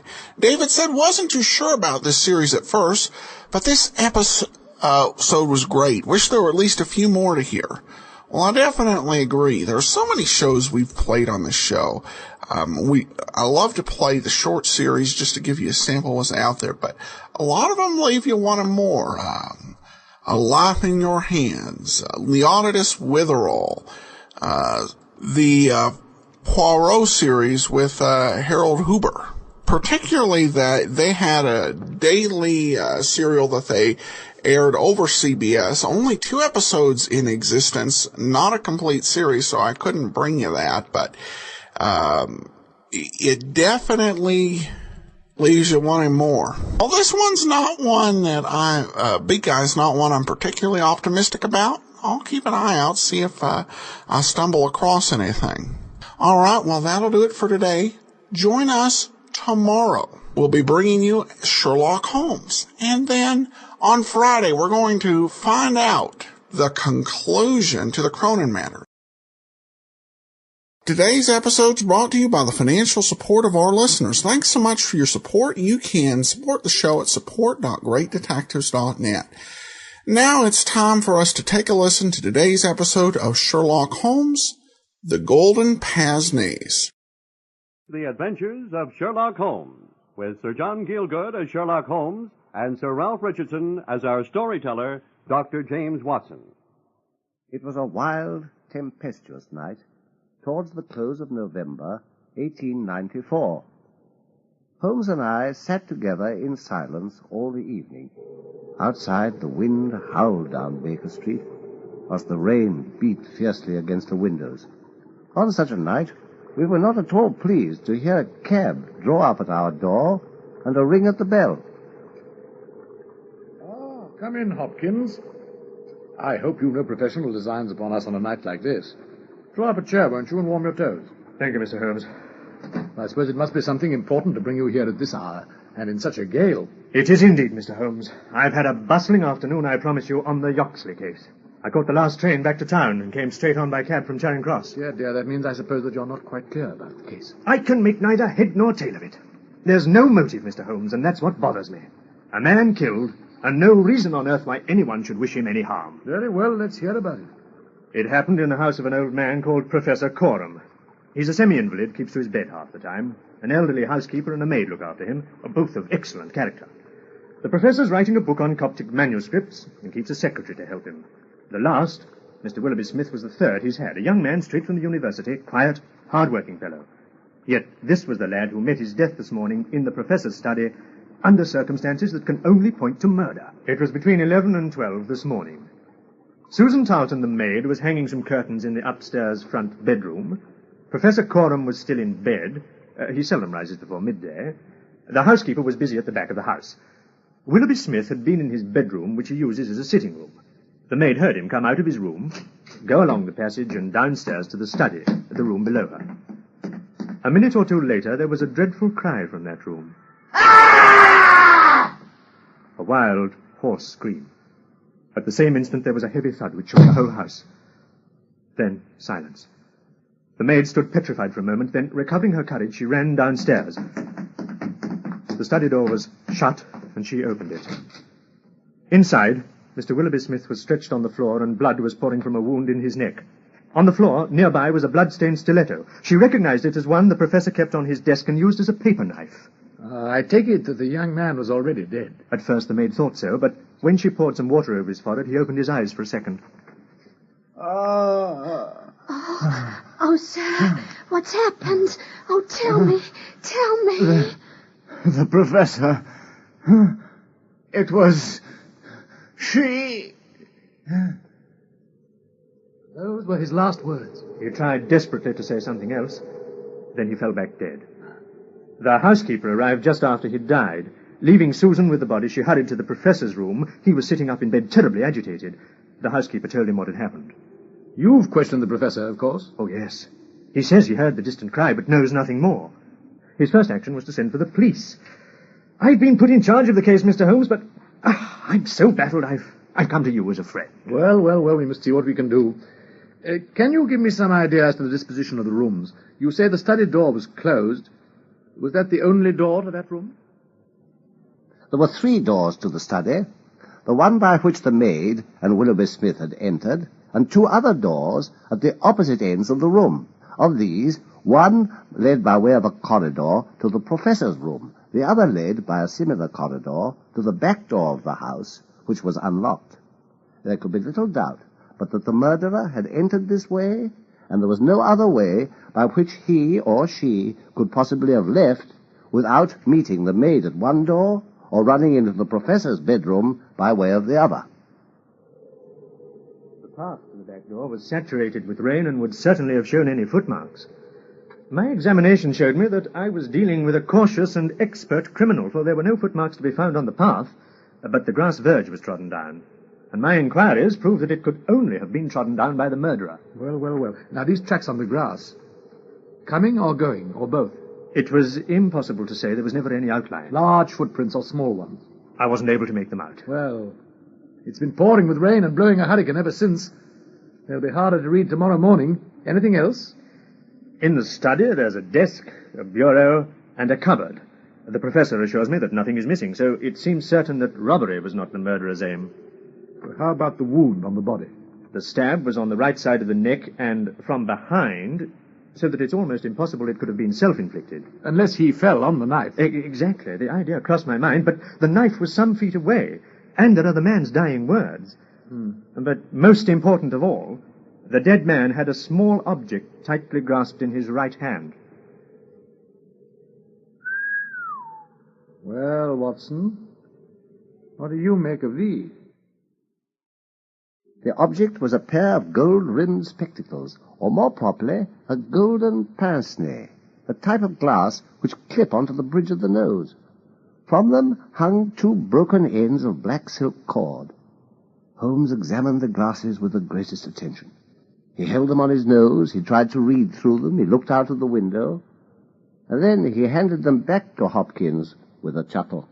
Well, my dear Hopkins, wanted a woman of good address, attired like a lady. She has a remarkably thick nose with eyes that are set close upon either side of it, a puckered forehead, a peering expression, and probably rounded shoulders. As she has been to an optician at least twice during the last few months, it should be easy enough to trace her. But how did you find all that out? Simplicity itself. From their delicacy and the dying man's last words, I deduced they belonged to a woman. Anybody who wore such expensive and elegant glasses would be pretty sure to be well dressed.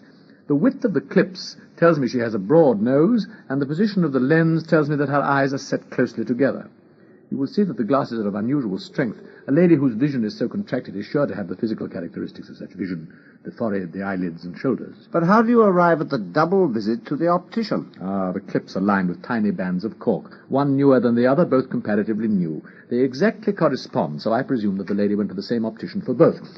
Well, Hopkins, if you've nothing more to tell me, I suggest we all turn in for the night. You'll be quite comfortable on this sofa, I believe, and in the morning we can make an early start. The gale had blown itself out next day, but it was a bitter morning when we started upon our journey. We saw the cold winter sun rise over the dreary marshes of the Thames and the long, sullen reaches of the river. But at last we reached the end of our journey. This is the garden path of which I told you, Mr. Holmes. Yeah, and which side were the marks on the grass verge? This side. You can't see them now, I'm afraid, but they were clear enough yesterday. Yes, I can see someone has walked along it. The lady must have picked her way very carefully, mustn't she? It's not very wide. And you say she must have come back the same way? She must have done. There was no other way open to her. A remarkable performance, quite remarkable. One thing we can be sure of, the murder was not premeditated, or the lady would have brought some weapon with her, rather than picking up that paper knife off the desk. Well, let us go into the house. We entered the back door and advanced along the corridor to the door of the study. As the floor was covered with coconut matting, there was nothing to be learned from it. When we reached the study, Holmes conducted his usual thorough examination of the walls, floor, and furniture. Before the bureau, he paused. Hello. A scratch on the lock of this bureau. Pray ring for the maid, will you, my dear Watson? Why didn't you tell me about this, Hopkins? You'll always find scratches round a keyhole, surely. Yes, but this is quite a recent one. Did you ring, sir? Yes, I did. When was this room dusted last? Yesterday morning, sir. I did it myself. Did you notice this scratch? No, sir. I didn't. I'm sure you didn't. A duster would have swept away those shreds of varnish I can see through my glass. Who has the key to this bureau? The professor keeps it on his watch chain. It was in his bedroom with him at the time of the murder. Very good. We seem to be making a little progress. Our lady enters the room, advances to the bureau, and either opens it or tries to do so. While she's thus engaged, Willoughby Smith enters the room. In her hurry to withdraw the key, she makes this scratch near the lock. He seizes the intruder, and she, snatching up the nearest object, which happens to be the stiletto, strikes him in the neck to make him let go his hold. Smith is fatally wounded, falls to the floor, and his assailant escapes either with or without the object for which she came. Now then, Susan, could anyone have got away through that door over there at the time you heard the cry? Oh, no, sir. It's impossible. I'd have seen them in the passage. Thank you. Then you were quite right about the exit, Hopkins. The lady must have gone out the way she came in. But what about this third door? I think you said that leads to the professor's room. There's no other exit by it from the house that way. No, sir. No. And nobody could have hidden in the corridor without being found by the housekeeper when she ran to tell the professor what had happened. Well, let us go and make the professor's acquaintance. Oh, this corridor also is lined with coconut matting, I see. Oh, what of that? Do you think it's important? Well, I don't insist upon it, but no doubt I'm wrong, but it seems to me to be suggestive. Come along, I'm anxious to meet the professor. We passed down the passage, which was the same length as that which led to the garden. As Hopkins knocked at the door... Come in. Good morning, Professor. May I present Mr. Sherlock Holmes and Dr. Watson? It was a large room, and books that had overflowed from their shelves lay in piles on the floor and around the bed and were stacked in heaps at the side of a huge bookcase. The bed was in the center of the room, and on it, propped up with pillows, was the owner of the house. A cigarette glowed amid the tangle of his white beard. The air of the room was stale with tobacco smoke. As he held out his hand to Holmes, I perceived that it also was stained yellow with nicotine. Well, Mr. Sherlock Holmes. This is a surprise. A smoker, Mr. Holmes? Pray, take a cigarette. And you, sir? No, thank you. I can recommend them, for I have them specially prepared by Ionides of Alexandria. He sends me 1,000 at a time, but I grieve to say I have to arrange for a fresh supply every fortnight. Though Holmes was much addicted to his briar pipe, I'd never known him accept a cigarette before. Indeed, he seemed on the point of refusing it on this occasion. When, changing his mind, he accepted it, and began to smoke with a strange, nervous rapidity. Tobacco in my work, but now only tobacco. Alas, what a fatal interruption to my book. Who could have foreseen such a terrible tragedy? So estimable a young man. I assure you that after a few months' training he was an admirable assistant. What do you think of the matter, Mr. Holmes? I'm afraid I've not yet made up my mind, Professor. I shall indeed be indebted to you if you can throw light where all is dark to us. To a poor bookworm, an invalid like myself, such a blow is paralyzing. Well, I will do everything in my power to clear it up. By the way, I find these cigarettes unusually good. Might I... Oh, but of course. Please help yourself. Thank you. Most delightful to the palace. Quite a refreshing change for me, Watson. And smoking with a rapidity I'd never seen before, Sherlock Holmes began to pace up and down the bedroom.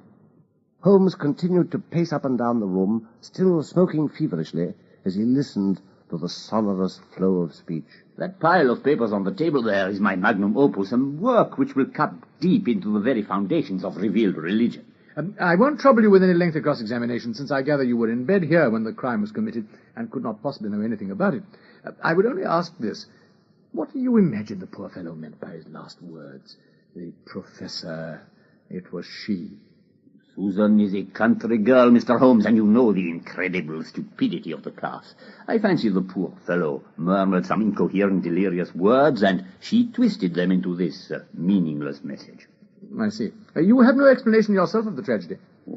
Possibly an accident. Possibly a suicide. We must apologize for having disturbed you so long, Professor Coram. I promise we shan't intrude on you again until after luncheon. I'll have another look round the garden, if I may, and at 2 o'clock report to you anything that may have emerged in the meanwhile. We withdrew from the bedroom and made our way out into the garden.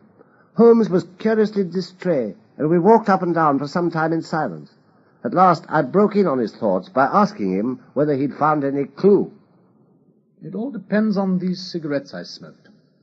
It's possible I'm quite mistaken, of course, but those cigarettes will show me... My dear Holmes, how on earth... Well, you'll see for yourself. If not, there's no harm done. Ah, there's the housekeeper. I should like a word with her. Yes, Mr. Holmes, it's as you say, sir. He does smoke something terrible. All day and sometimes all night, sir. And his health, well, I don't know whether it's better or worse for the smoking. But smoking as much as that kills the appetite, doesn't it? Well, I don't know about that, sir. I mean, I suppose the professor eats hardly anything at all. Well, he's variable. I'll say that for him. I'll wager he took no breakfast this morning and won't face any lunch after all those cigarettes I saw him get through. Well, you're out there, sir, as it happens, for he ate a remarkably big breakfast this morning, and I'm surprised myself. For since I came into that room yesterday and saw young Mr. Smith lying there on the floor, I couldn't bear to look at food. Oh, well, it takes all sorts to make a world. As you say, Mrs. Marker, it takes all sorts to make a world. We loitered the rest of the morning away in the garden. Susan, who waited upon us at lunch, volunteered the information that Mr. Smith had been out for a walk the previous morning and had only returned some half an hour before the tragedy occurred. 2 o'clock, gentlemen. We can now go up and have it out with our friend the professor. Well, Mr. Holmes, have you solved this mystery yet? Another cigarette after your lunch. Oh, thank you. Oh, dear. How careless of me. Let me pick them up. Yes, wonderful. How far they roll, isn't it? There. Yeah, I think that's the lot. No harm done. As to the mystery, yes, I've solved it. You have? Indeed, out in the garden? No, in here. Very well, Mr. Holmes. I shall be very interested. Yesterday a lady entered your study. She came with the intention of possessing herself of certain documents which were in your bureau. She had a key of her own. I've had an opportunity of examining yours, as you may remember, but I didn't find that slight discoloration which a scratch made upon the varnish of the bureau would have produced. So you weren't an accessory. And she came, as far as I can read the evidence, to rob you without your knowledge. In the first place, she was seized by your secretary whilst relocking the bureau and stabbed him with a knife in order to escape. I fancy the stabbing was an unhappy accident, for I am convinced the lady had no intention of injuring him seriously. A murderess doesn't come unarmed. But, horrified by what she had done, she rushed wildly away from the scene of the tragedy. Unfortunately for her, she had lost her glasses in the scuffle, and as she was extremely short-sighted, she was really helpless without them. She ran down a corridor, as she thought the one by which she had entered the study, and only when it was too late did she realize that she'd taken the wrong door and the wrong passage, and that her retreat was cut off behind her. What was she to do? She couldn't go back. She couldn't remain where she was. She must go on, and she went on. She went through the corridor, pushed open a door, and found herself in this room. All very fine, Mr. Holmes. But there's one little flaw in your splendid theory. I was myself in this room, and I never left it during the whole day. Yes, I'm quite aware of that, Professor Corum. And you mean to say I could lie in bed and not be aware that a woman had entered my room? I never said so. You were aware of it. You spoke to her. You recognized her. You aided her to escape. You're mad. You're talking insanely. I helped her to escape. Where is she now? There. Even as Holmes spoke, a woman stepped out from behind a big bookcase. I saw at once that she had the exact physical characteristics that Holmes had divined. What with her short sight and the sudden bright light that blinded her, she stood as one dazed, blinking about her to see who we were. I give myself up to you, sir. I am your prisoner. From where I stood, I could hear everything, and I know that you have learned the truth. I confess it all. It was I who killed the young man. I have only a little time here, but I would have you know the whole truth. I am this man's wife. He is a Russian, but his name I will not tell. God bless you, Anna. Why should you cling so hard to that wretched life of yours, Sergius? It has done harm to many and good to none, not even to yourself. However, it is not for me to give you away. I have enough already upon my soul since I crossed the threshold of this cursed house. The story she told us was almost incredible in its characters and setting. Russia, Siberian prison camps, and nihilists. Both the professor and she, his wife, had been engaged in revolutionary activities many years before. Along with their comrades, they had been arrested. In order to save his own life, her husband had betrayed not only his friends, but her as well. She and the others had been sent to Siberia. The professor had been set free and had come to England under an assumed name. Not content with that little piece of villainy, he had let an innocent man suffer along with the guilty. He was noble, unselfish, loving, all that my husband was not. He hated violence and wrote forever, dissuading me from such a course. Those letters of his would have saved him. So would my diary in which I had written about him and our secret love. My husband found and kept both the diary and the letters. He hid them and he tried to swear away the young man's life. In this he failed. But Alexis was sent to Siberia, where he is still working in a salt mine. When my sentence had been served, I followed my husband to England, and after months of searching, I discovered where he was living. My one aim was to get my hands upon those letters and the diary and give them to the Russian government, to make them release my innocent friend. Yesterday, I took the papers. The rest is as you said. 2 points are not yet quite clear to me, madame. How did you come to have a duplicate key to the bureau? I had employed a private inquiry agent to take a position as my husband's secretary. It was your last secretary, Sergius, who left so suddenly. He told me where the papers must be kept, and he gave me a wax impression of the key. But he would go no further. I understand. And yesterday, as you were coming to get those papers, you met a young man in the street. It was the young man I killed. I asked him the way to the professor's house. I did not realize who he was. Ah, that explains it all. Smith had told you about the meeting, Professor, hadn't he? As soon as he came in. And that was what he meant afterwards by his dying words. He was trying to say who his assailant was. That woman he had told you about some few minutes before, but... Stop her! Alas, we were too late to save her. Even as Holmes saw the glint of the gun, she had shot herself in the breast. With her dying breath, she charged him with seeing that the little packet of letters and the diary should be given to the Russian embassy in London, which in due course they were. And as we travelled back to Baker Street that night, Holmes at last condescended to explain how the mystery had been solved. A simple case, yet in some ways an instructive one. It hinged from the outset on the Pince-Nez. It was clear to me from the strength of the glasses that the wearer would be almost blind without them. She would certainly not have been able to pick her way 100 yards along a narrow grass verge to the gate. As there was no other way that she could have escaped, it occurred to me that perhaps she hadn't escaped at all. When I saw that both corridors were covered with coconut matting, I began to wonder whether she hadn't mistaken one for the other and burst in on the professor in his room. So I examined that room thoroughly. I noticed that although books were piled all over the floor, they were not piled in front of that big bookcase in the corner. And I began to wonder whether the mysterious lady might not still be hiding behind it, since she had no possible chance of escaping later with the police guarding the premises. So I spilled a lot of cigarette ash just in front of the bookcase. You remember how many cigarettes I smoked, and waited until the professor had had his lunch. Then I upset his box of cigarettes in order to examine the ash. I'd been right. It was trodden down by someone who had stepped from behind the bookcase while we were at our lunch.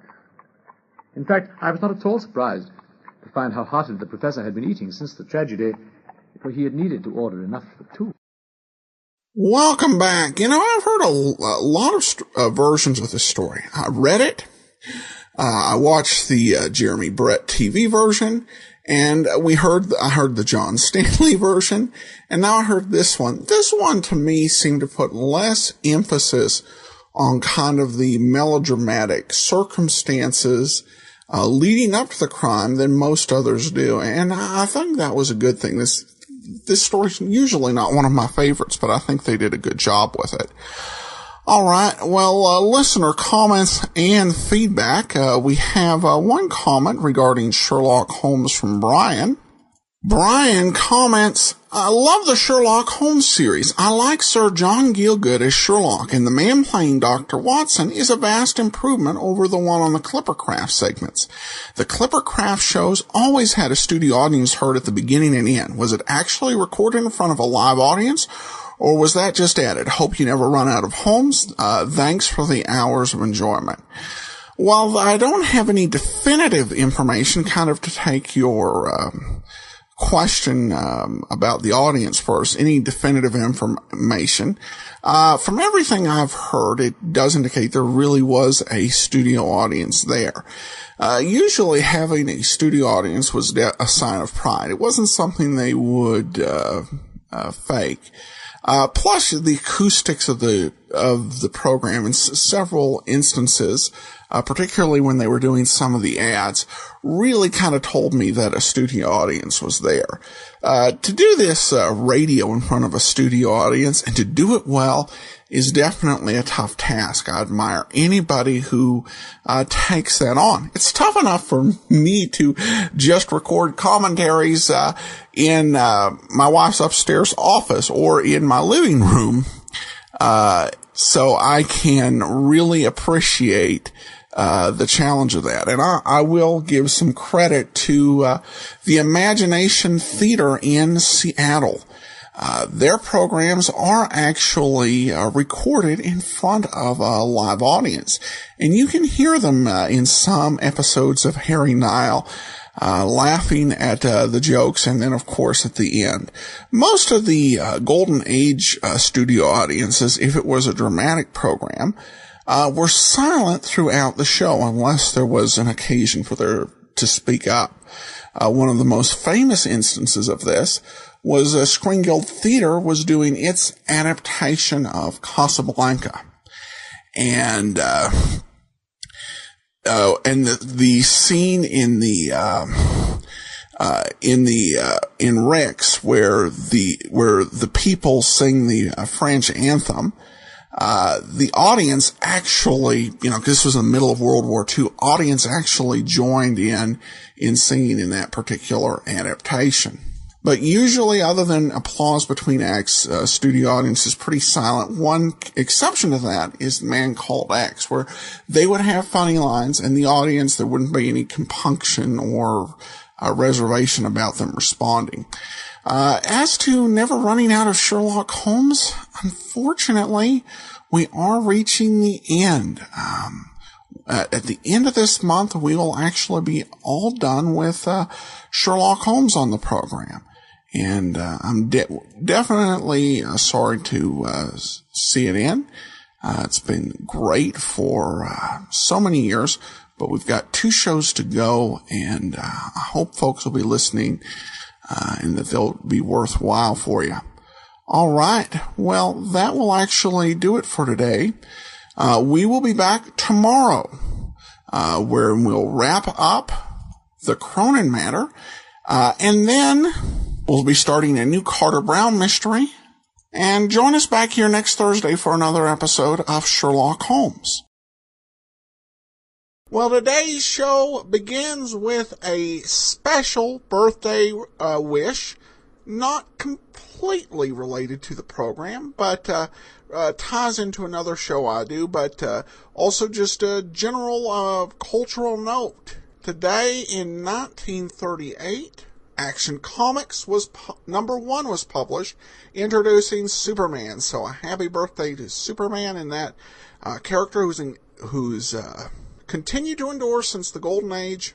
I do want to encourage you, if you like, you can enjoy my old-time Radio Superman podcast over at laserandsword.com. Now, before we get into today's episode of yours truly, Johnny Dollar, I do want to encourage you, as you make your travel plans, remember to go to JohnnyDollarAir.com. It's really a simple way to support the program. When you travel, just search JohnnyDollarAir.com first. If you get either one of their published specials or one of their name-your-own price deals on an airline ticket, a hotel, vacation package, part of your purchase price goes to support the show. So when you're planning your travel, remember JohnnyDollarAir.com. Now, let's get into today's episode. It's time for The Cronin Matter, Part 5, and coming up later, a new Carter Brown story. From Hollywood, it's time now for... Johnny Dollar. Dr. Bigby here. Dr. Bigby, I'm asking you for the second time now to come out to the Cronin place. I told you last night, Mr. Dollar. The circumstances are different now, a lot different. We don't need a doctor. We need a coroner. A coroner? Where are you calling from? The operator told me the phone out there was out of order. It is. I'm at a forestry station a mile down the road. Jason Prell cut the wires last night before he was killed. Jason killed? Shot to death during the storm. So that's how he ended up. It took a long time, but everything finally comes home. Yes, Mrs. Cronin said the same thing an hour or so before she died. Dolly, too. Her heart, Mr. Dollar? In a way, maybe. The dancing darling. Finally at rest. She... What do you mean, in a way? Dr. Bigby, Mrs. Cronin was murdered.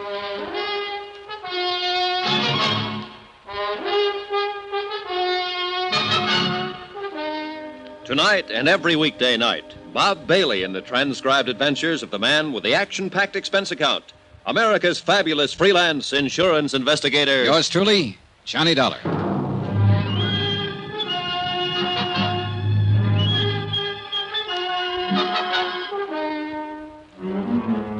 From Special Investigator Johnny Dollar at the Cronin Estate, Wells Falls, New York, to the Home Office, Surety Mutual and Trust Company, Hartford, Connecticut. Assignment, the Cronin matter. Expense account, final page. Item 13, 10 cents. A half pack of cigarettes I left with a farmer who gave me a lift back from the forestry station. The price of my own feelings at the moment would have been lower. About 8 cents lower, in fact. I brewed another pot of coffee and sat down to wait for Bigby. But this time I laced the coffee with brandy. The sun was up by then, clear of the horizon, bringing a bright new morning and a brand new day. The storm was long over, and the world sparkled and danced. But too much of the night was still with me, and the past still too much alive. And yet, maybe Dolly Cronin was better off. She was a part of that past now, where friends were always true, and every minute of life was even more wonderful than the last one. And where she was still and forever, the dancing darling. Good morning, Johnny. Oh, hi, Sylvia. I'm in the coffee business this morning. How about it? Please. Having yours with cream, I see. Yeah, bad night. Shall I make yours the same way? Right. I had a bad night, too. Thanks. You look real beat, Johnny. Couldn't be any beater. Something pretty terrible happened last night, didn't it? Yes. Jason Prell is dead. Oh. And Dolly Cronin is dead. Oh, no. I loved her, Johnny. I didn't mean what I said last night about life always having been too easy for her, and you were right. It was just being frustrated, tied in knots and covering up. I loved her. She was sweet. Yeah, she was quite a girl. She had something, I don't know. She had love. She loved people, and they loved her in return. Maybe so. Anyway, I guess this belongs to you now. The necklace? The circle of fire? What do you mean it belongs to me? She made a will last night. I witnessed it. She left the necklace to you. I just can't believe it. Johnny, can I put it on? Why not? It's yours. She wanted you to have it. You look good in it. I just can't believe it, Johnny. Well, before you get carried away too far, maybe you'd better brace yourself. Oh, it's not mine after all. Oh, it's yours, all right. But it's not real. What? It's a good copy, worth maybe $400 or $500, but that's all. Well, I don't understand. It's so well known. The circle of fire. It's been written up over and over. Yeah, from old records. But nobody's really examined it for years, since before Barnaby Cronin died. It's been locked up in a bank vault until I took it out. Was there ever a real one? Yes, originally. But it was broken up and disposed of years ago. Jason Prell knew it, was in on the substitution, I suppose. That's why he was so desperate to steal it from me and get rid of it before I found out it was a copy. He knew that if that deal came to light, it would call attention to some of his other activities, worse ones. What do you mean? Prell had complete charge of Mrs. Cronin's estate. He told me it was worth practically nothing.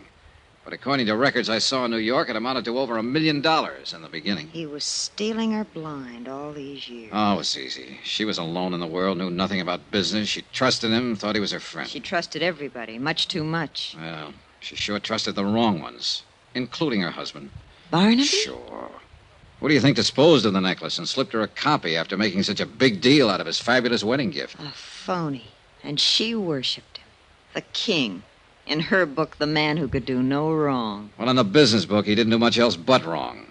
According to the records, most of his deals were pretty shady. Especially after he and Prell teamed up.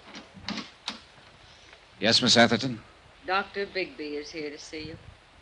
All right, show him in. Mr. Dolla, I wouldn't believe too much of what he says. He's a chronic drunk. Yes, I remember you telling me. Show him in. Yes, sir. Well, I was just thinking, Johnny. Mrs. Cronin didn't know any of this, I assume.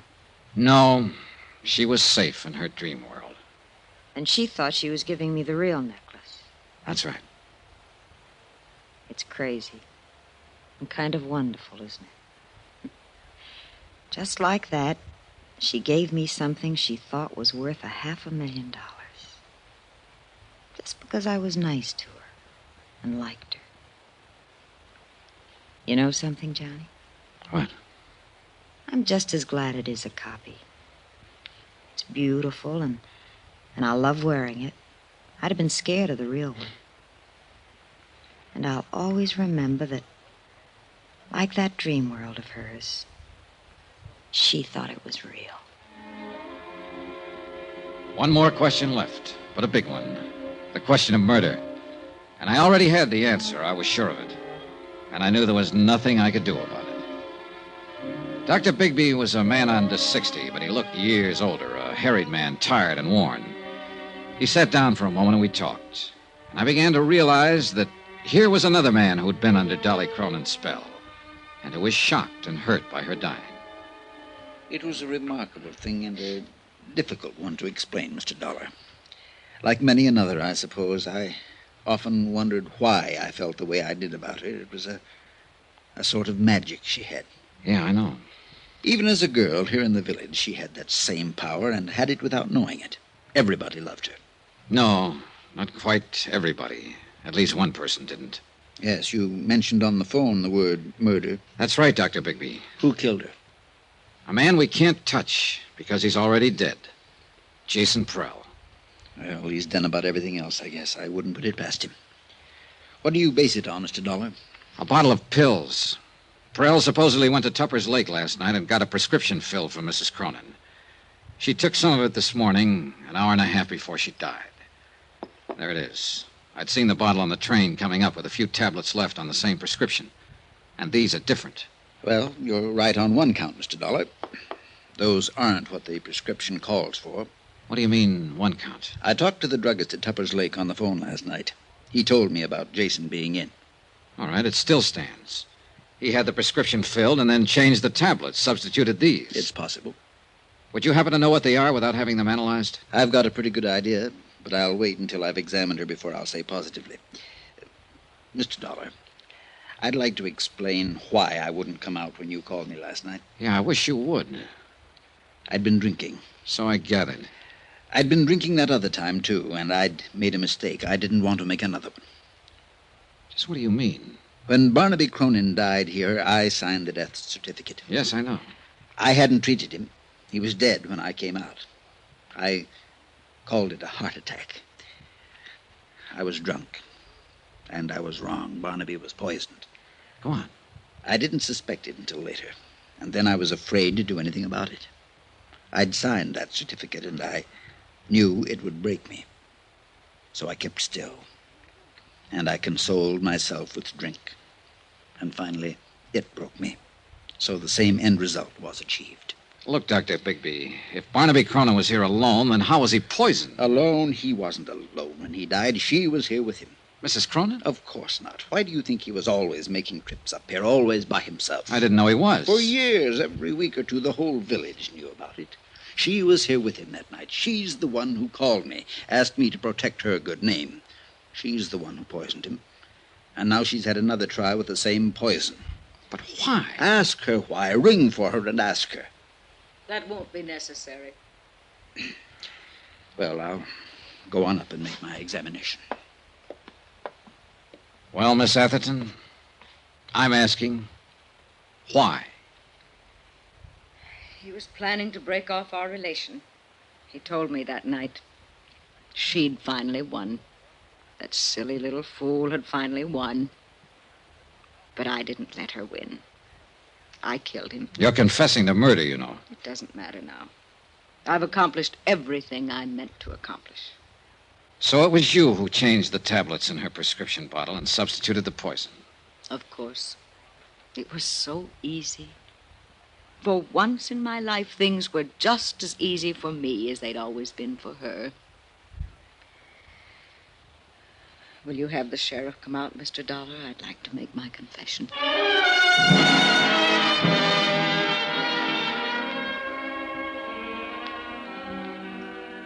It's odd how things work out sometimes, Mr. Dollar. Yeah. Mrs. Cronin said something like that last night. I was pretty certain when you showed me the tablets, but I wanted to make my examination first. What do you mean? After Barnaby died and I started to suspect Miss Atherton, I managed to steal the poison from her in order to analyze it. I substituted harmless tablets of the same general appearance. And those are what she's kept all these years? What she gave to Mrs. Cronin? That's right. They were perfectly harmless. But in that case... Dolly Cronin died from a heart condition. The tablets had nothing to do with it. In a sense, Dolly died the same way she lived, from natural causes. Expense account item 14, $83.90. Incidentals and transportation from Wells Falls back to Hartford. Expense account total, $263.30. End of account, end of report. Remarks? The insurance angle here seems a little muddy. Premiums were paid for years on an item that didn't exist. And yet, no claim was filed and none will be. So, well, I leave it to your legal eagles. Me, I'm beaten, tired, and maybe a little sad. I've come out of this with a kind of nostalgia. And for a time and place I never even knew. And I'm halfway in love with a girl back in that time and place. A girl I've never seen. Oh, sure, I know. It's a dream world and a dream girl, and none of it exists. But it's too bad. I wish it did. Because she must have been a honey. A real sweetheart. A dancing darling. Yours truly, Johnny Dollar.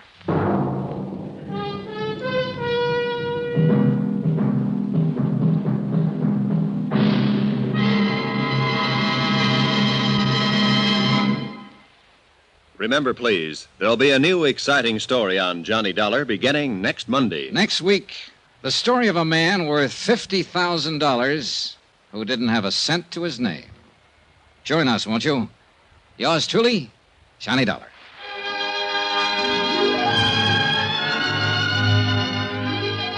Yours truly, Johnny Dollar, starring Bob Bailey, is transcribed in Hollywood. Written by Les Crutchfield, it is produced and directed by Jack Johnstone. Heard in this week's cast were Virginia Gregg, Shirley Mitchell, Vivi Janis, Barbara Fuller, Benny Rubin, John Daner, and Parley Bear. Musical supervision by Amerigo Marino. Be sure to join us on Monday night, same time and station, for another exciting story of Yours truly, Johnny Dollar. Roy Rowan speaking.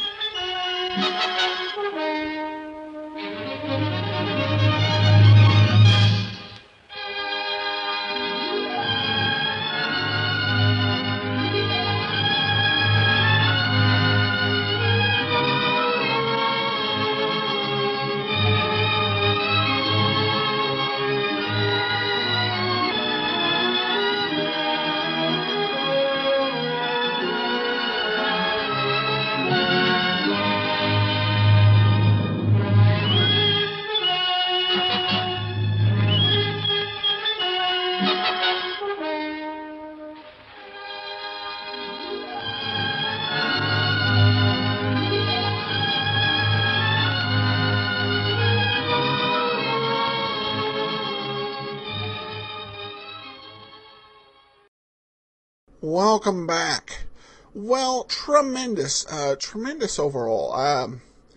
I've said a lot about Bailey's performance in this one. I will say just the way it ended was very poignant. And in some ways, it's something that we can relate to as fans of older radio programs. It's not so much the mysteries.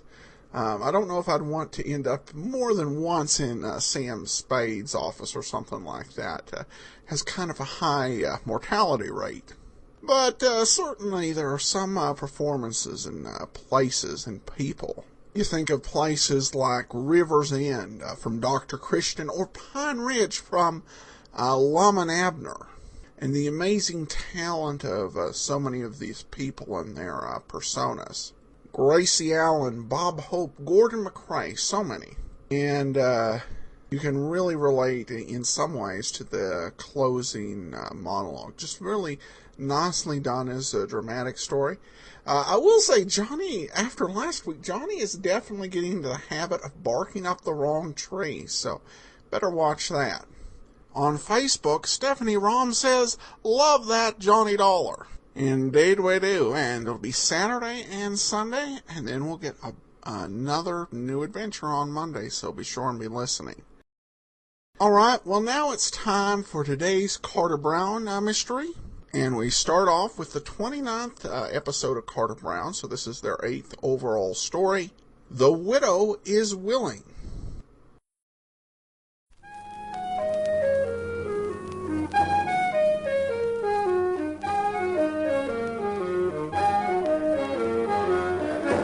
Carter Brown Mysteries.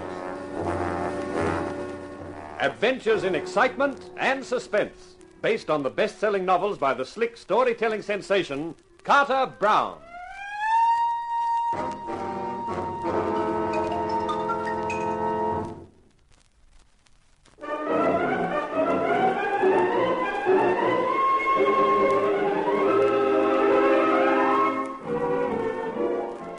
How do you do, ladies and gentlemen? This is Carter Brown with another of my stories for you, a venture which I call The Widow is Willing. It's the account of an insurance investigator named Mark Hunt, who finds himself marooned on a lonely island in the company of an assortment of characters, male and female, one of whom could be a murderer. For my money, I prefer being locked in a lonely room with a typewriter, but there's no accounting for tastes. Well, here's Mark Hunt and his story.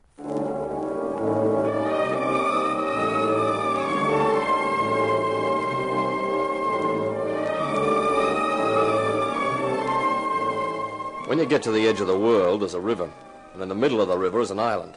That's where the Goldbrights live.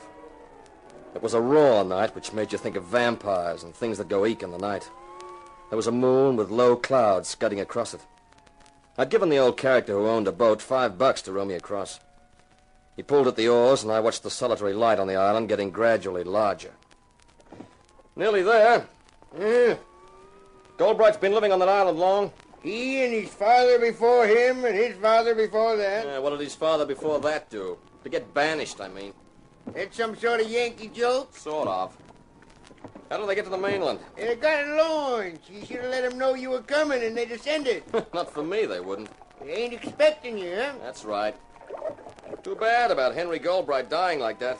Uh-huh. Stepped over the balcony outside his bedroom and ended up on the stone jetty, 50 feet below, they say. Uh-huh. The Goldbrights get on all right? Together, I mean. Uh-huh. Yeah, talkative, aren't you? We're here. You go up them steps and then on up to the house. Yeah. Well, thanks a lot. If I want to get back to the mainland again in maybe an hour's time, will you be around? Around World's End at night? You must be crazy, mister. Why? You stay here long enough, you find out. Not a place to be by yourself, not at night. That's your bag. Goodbye. The old guy pulled away and was lost in the night. I picked up my case and started up the steps which led to the path which led to the house. A gaunt, gray building. World's End. I thought the name was appropriate. As I pulled the bell rope, I wondered what Mrs. Goldbright would be like. Fragile, white-haired, with a quavering voice? Or more probably tough and hard and thin-lipped? Yes? This, I presume, was Mrs. Goldbright. She wore 15 denier nylons, black. She wore a form-fitting dress, black. And since she was a blonde, the black did things for her. And for me. She may have been a widow, but she was also a wow. Yes, what do you want? Mrs. Goldbright? Yes, I'm Mrs. Goldbright. My name is Hunt, Mark Hunt, from Excelsior Insurance Incorporated. Yes? I'm sorry to worry you at a time like this, but your husband had a policy with us for $50,000. You're very prompt in paying your policies? It's not quite like that, Mrs. Goldbright. I'm an insurance investigator. When a big claim like this comes along, the company naturally investigates it before they pay. Perhaps you'd better come inside, Mr. Hunt. It's not very comfortable here on the doorstep. I don't quite understand the need for any investigation, Mr. Hunt. Mrs. Goldbright, your husband died 2 days ago.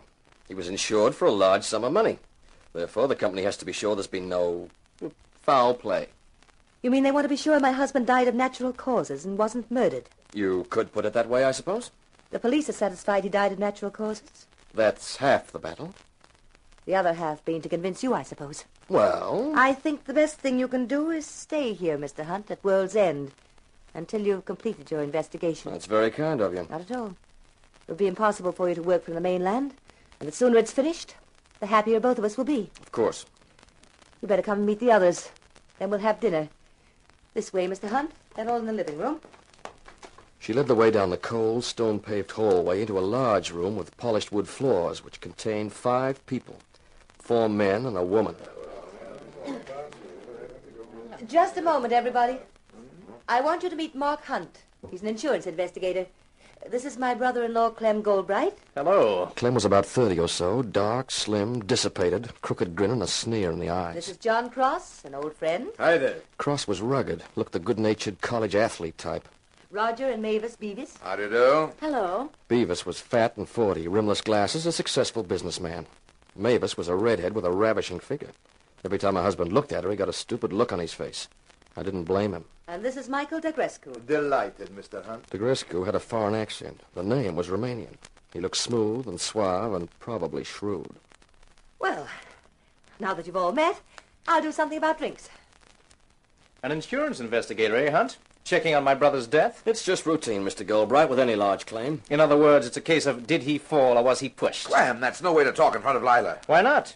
She probably gave 3 cheers when she found him on the jetty. We all know their marriage was a mistake. She made the mistake. She married him because she thought he'd spend all his money on her, and he didn't. Clem always puts things so beautifully. Here's your drink, Mr. Hunt. One of these days you'll get a crack on that jaw for talking like that. Such a rugged character, our Mr. Cross. The guy who never got past college, physically or mentally. Please, that's enough. Mr. Hunt will think we're a bunch of lunatics. It must be an interesting career, Mr. Hunt, being an insurance investigator. It's just a job, Mrs. Beavis. Pretty ordinary most times. Sounds rather sordid to me. At least it's a job, Clem. Something you wouldn't know anything about. We each take life as we find it, Mavis. Me with my brains, you with your looks. Now, look here, Clem. Mavis married you for your dough, Roger boy. And we all know why you married Mavis. Oh, that's the gong for dinner. Let's move to the dining room, shall we? got through the soup, the meat, the apple pie and cream without any more of the Bob comments. Then we adjourned back to the living room for coffee. While Mavis put on some records and the others organized a game of bridge, I found myself left with the Romanian Michael Degrescu. Are you interested in art, Mr. Hunt? One specific kind, sure. What kind is that? Leg art. Ah, you mean the cheesecake? Mm-hmm. I was referring to something else. Myself, I'm a collector of everything and anything that is beautiful, from women to paintings. The paintings in this room, for example, very fine. I offered Henry $100,000 for them. He refused. I'm hoping Lila will feel differently. Well, good luck. I think I will have it. It was a sin that a woman like Lila should have been tied to Henry. I hope to add her, too, to my collection of beautiful things. I got the impression that John Cross was in the running there. Puh, Cross. A moron with muscles. She will have more sense than that. What the... Mavis, please. Sorry, I didn't mean to put that on. I didn't know it was with the rest of the records. A bad faux pas. That was Henry's favorite music. Beethoven, the Coriolanus Overture. I don't like it myself. It was playing the other night when it happened. I think poor Lila associates it with Henry's death. That was careless of Mavis. Careless. Or deliberate.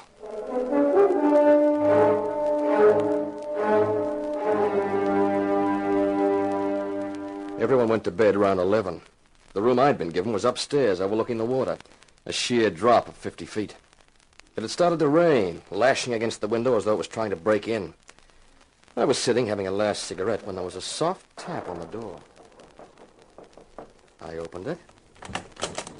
Mrs. Goldbright stood there. I couldn't help thinking that Goldbright was a good description of her hair. Could I talk to you for a moment, Mr. Hunt? Sure, come in. Cigarette? Thank you.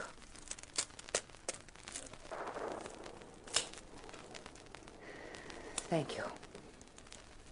Must have been quite an experience for you, meeting our little group this evening. That's an understatement. There's certainly a bunch of characters. Clem was quite right, you know. The burning question is, did he fall or was he pushed? I'd like to know the answer to that myself. Where were you when it happened? In my room. Henry and I had separate rooms. The first thing I heard was his shriek as he fell. You think someone could have pushed him? They all had good reason to. So did I, if it comes to that. Henry was a good deal older than I am. He wasn't exactly a nice person. I'll be frank, I married him for exactly the reasons Clem stated.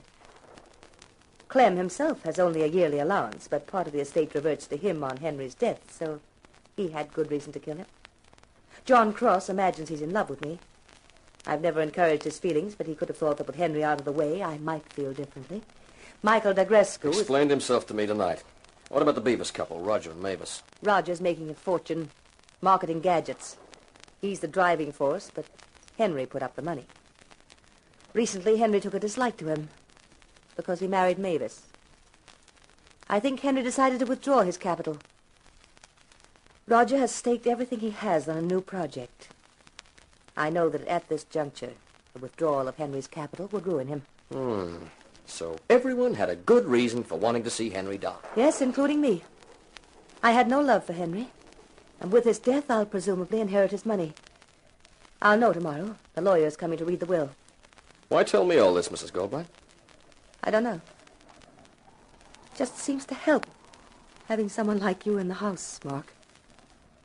May I call you Mark? Surely, Mrs. Goldbright. Please call me Lila. And if you don't mind, I'll talk to you again. Might help me to keep sane. Anytime, Lila. Thanks, Mark. I think I'm going to like you. A lot.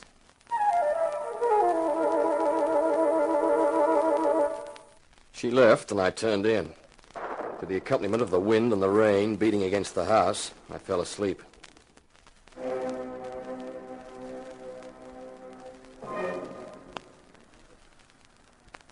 Suddenly, I was awake. Something coming from below, faintly from downstairs, had aroused me. The Beethoven music. It sounded eerie and terrifying in the night. There was something else, a voice, a whisper, weird and toneless in the room. Eternity is forever, yet eternity can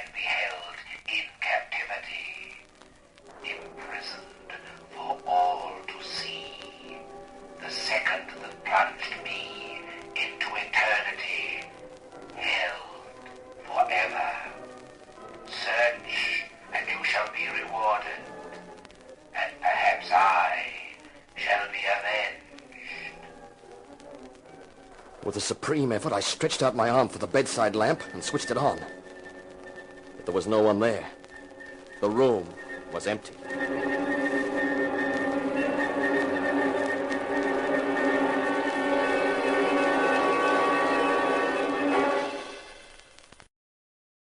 Welcome back. Well, these are some cooperative suspects. He just shows up and they lay all their motives out. At least I think we've seen most of them. Seriously, a good job at kind of an establishing shot of the case and what everybody's into, and then ending with the spooky ghosts.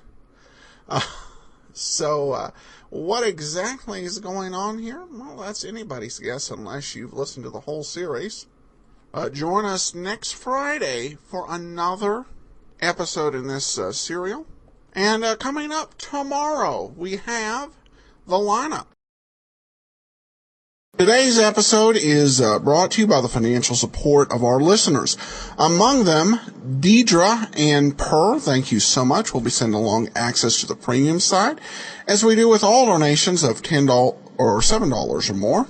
You can support the show at support.greatdetectives.net. And also, I want to let you know we have a couple of articles up this weekend at greatdetectives.net. On Saturday, I'll have my review of Lord Edgware Dies, starring David Suchet. And then, on Sunday, my thoughts on The Big Sleep, the book. And you can check those out, greatdetectives.net. Also, subscribe to them on the Kindle and have them automatically delivered to your Kindle. You can try that service out free for 2 weeks. All right, well, now it's time for today's episode of The Lineup, The Frivolous Forger Fracas. Ladies and gentlemen, by transcription, we take you now behind the scenes of a police headquarters in a great American city, where under the cold, glaring lights will pass before us the innocent, the vagrant, the thief, the murderer. This is The Lineup.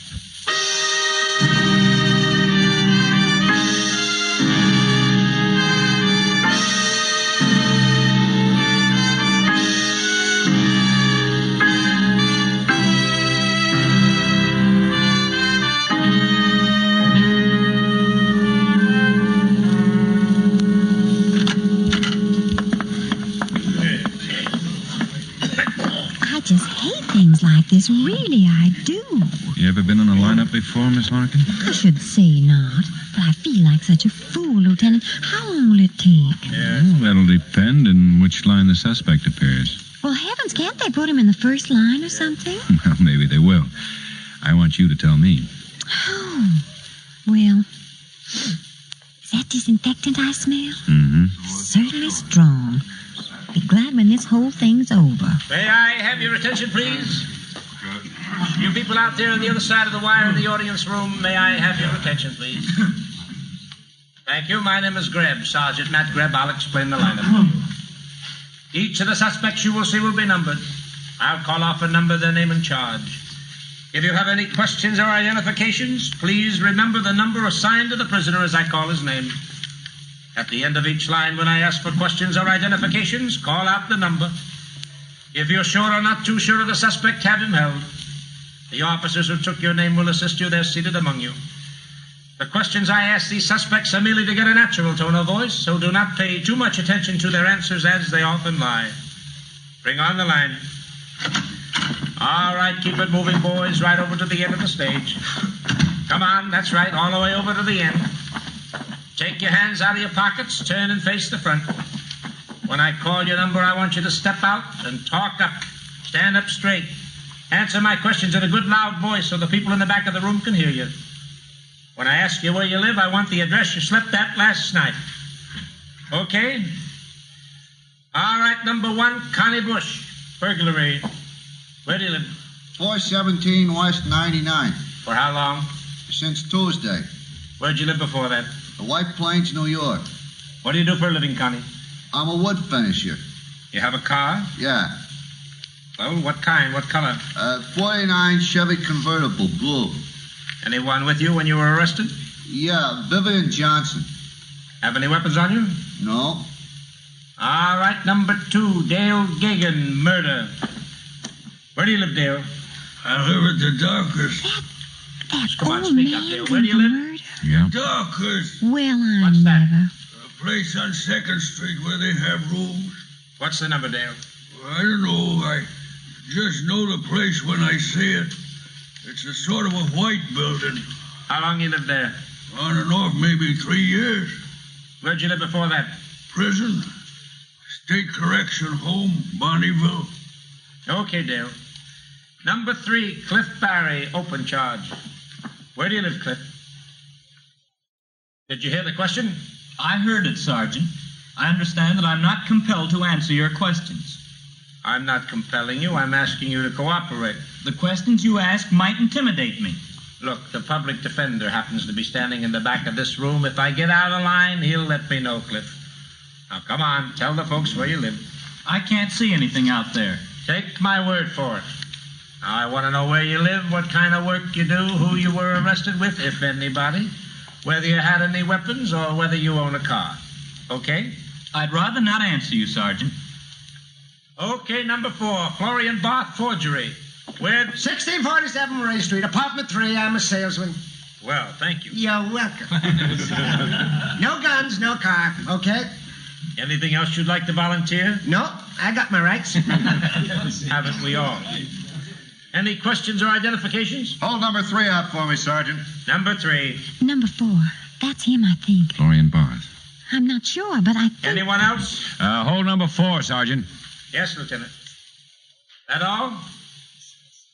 Okay. Barth and Gagan, stay here. The rest of you back where you came from. I'm not exactly sure, but it certainly looks like him. Well, we'll find out. All right, up to the center, Florian. Come on, right out into the light. That's it. Now do a quarter turn. Now a full quarter turn. Hold it. Sure looks like him from the side, too. Mm-hmm. Could you ask him to say Chesapeake? Have him say Chesapeake, Matt. All right, Florian. They want you to say Chesapeake. Yeah, Chesapeake. Come on, say it louder. Chesapeake. What is this, anyhow? Never mind. Could I hear him say, I've got to be in Cedar Rapids tomorrow night? Have him say, I've got to be in Cedar Rapids tomorrow night. Say, I've got to be in Cedar Rapids tomorrow night. Well, I gotta be in Cedar Rapids tomorrow night. Once more. I gotta be in Cedar Rapids tomorrow night. Any marks or scars on him, Sergeant? Well, there's a mole on his left cheek, sir. Turn your head here. That's about it, Lieutenant. Well, Miss Larkin? That's him, Lieutenant. That's the man who gave me that bum check.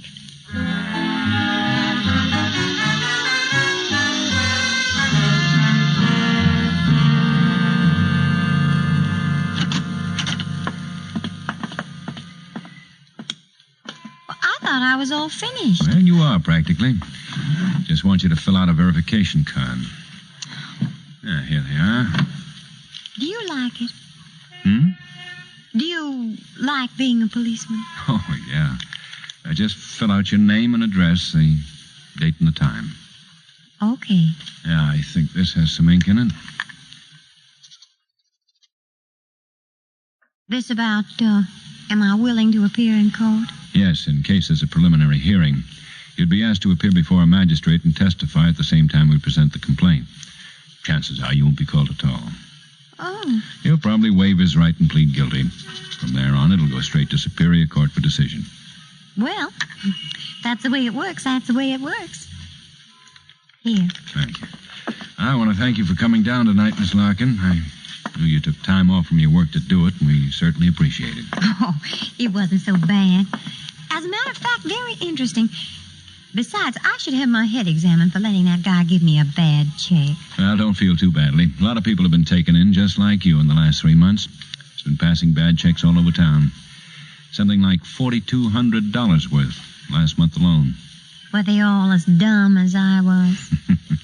Well, nicely dressed man runs up a bill and wants to pay for it with a legitimate-looking payroll check. He has what seems to be proper identification, and well, that's about it. You forgot that smile he flashed around. Oh, well. Want me to call your cab? No, I've got my own car in the lot. You know, that old man in the lineup tonight, the one up for murder, I'm curious, who'd he kill? Another old man. How? Beat him to death with a shovel. He got in an argument over a game of checkers. Some world, huh? Some world. Good night. Good night.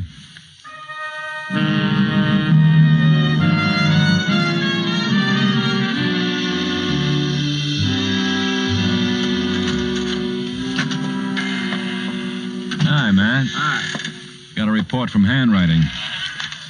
Mm-hmm. Checks, huh? Mm-hmm.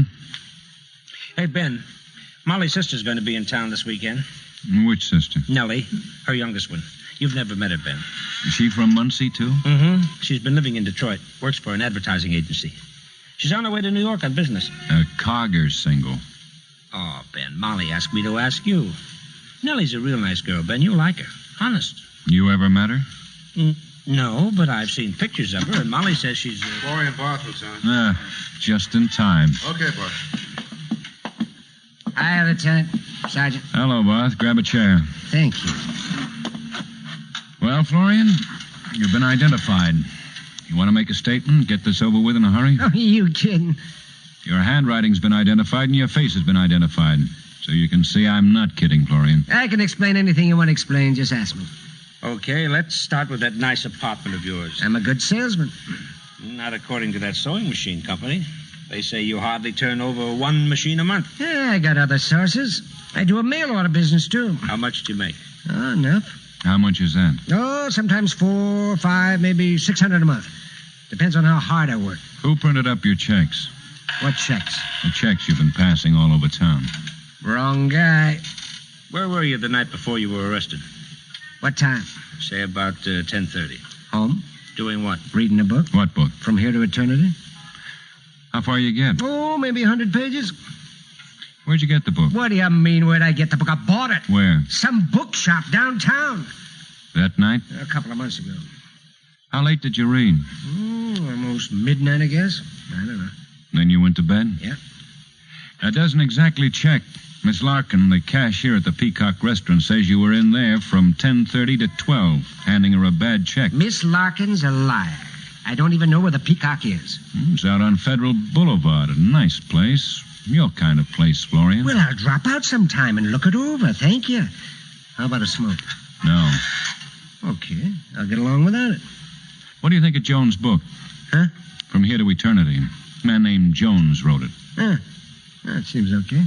Do you like Sergeant Pruitt? Yeah. How about Private Warden? What do you want me to do? Give you a book review? No. Just correct me, Florian. Pruitt's a private and Warden's a sergeant in that book. Detail. What did you have for dinner that night? Oh, how would I know? If you don't, who would? I don't. They have a specialty at the Peacock, cracked crab. Everybody gets it. I hate crab. Miss Larkin said you had crab that night. You already know what I think of what Miss Larkin says. Gotta make a statement? If I didn't have a sense of humor, I'd be yelling for a lawyer. Now, you better start yelling. Huh? I'm presenting a complaint first thing in the morning. You've got 5 days to get a lawyer. Take him away, man.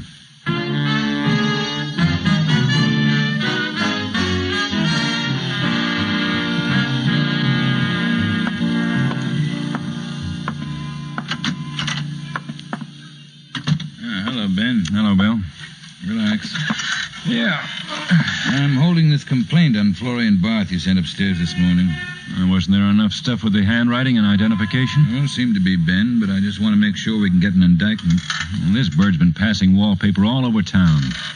What's the kick? Well, I'll tell you. Excuse me, Ben. Captain Waldo. Put him on. Okay.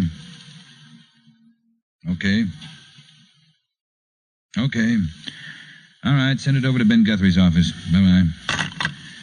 That's it, Ben. Handwriting just verified a new check turned in this morning by a victim named Caristi. They say it's Florian Barth's signature. You've had him in custody almost a week, haven't you? Yeah. The check was passed last night. What do you think? Beats me.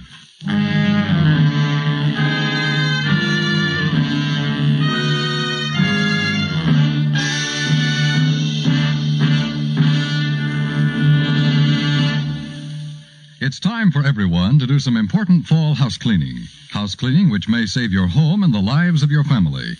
You can eliminate the causes of home fires by cleaning out all debris, by repairing all worn or frayed electric wiring immediately, and by putting matches out of the reach of children. And be sure to do your cleaning with non-inflammable fluids.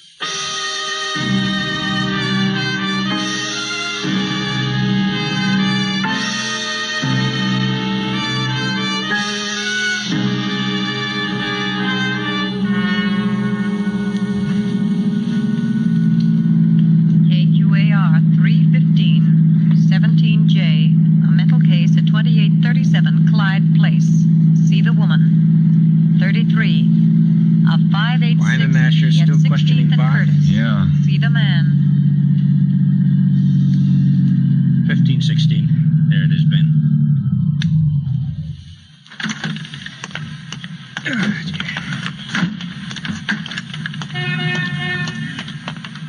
Hey, I've been here before. They used to have a pretty good piano player, Harry something. Can you see anything? Not much. Me neither. Coming out of the sun. Hello, boys. What's it going to be? We're looking for a Mr. Caristi. Caristo. I'm Benito Caristo. You the police? Yeah, this is Sergeant Greb. I'm Lieutenant Guthrie. Glad to meet you. Come on down to this end. It's much quieter. Would you like something? No, thanks. No, thanks. Me neither. Can't stand to drink in the daytime. But what about a smoke? Yeah, thanks. Thanks. I don't know whether I have much to tell you or not. You see, he came in a couple of nights ago. He seemed like a nice fella. Said he was in the insurance business. How long was he here? Almost an hour. Well, then you got a good look at him. Good look? Sure I did. He sat right there on that stool. Tell us about the check. Well, when he asked me to cash a check, I told him I don't cash personal checks for anybody. He said there was a commission check, and he pulled it out of his pocket. Well, it was issued by some insurance company on a local bank. It had his name on it, his Social Security, and deductions. It looked good to me. They've looked good to a lot of people. Did you ask him for any further identification? No, I didn't. Did he endorse the check right here? Yeah. Are you sure? No, come to think of it... Do you think it was already endorsed when he took it out of his pocket? Well, it could have been. Tell us what he looked like. He was nice looking, as I said. Tall, maybe 6 feet or better. How old? 35. How much would you say he weighed? Well, not over 160. What was the color of his hair? I couldn't say for sure. He kept his hat on all the time. I imagine it was dark brown or black. He was the dark complected. What color were his eyes? Dark, I guess. Any marks and scars? No. Anything else? Jewelry? Cufflinks? A watch? A ring? He might have been wearing all of those, but... Hey, Benny. How's about it? I'll be right back, fellas. All right. Well, that could be Barth. But it's a cinch he wasn't here drinking the scotch 2 nights ago. Sounds like a sister act. Maybe the handwriting guys are wrong. I'll stick with them. So will I. Sorry I kept you waiting. Now, is there anything more I can tell you? Well, this is a picture of a man we're holding now. Ever see him before? No, that isn't him. But it could be him, sort of. That's what we thought. Can you get away from here for a while? Well, you mean right now? Yeah. Well, I guess I can call my brother and let him take over this afternoon. Call him.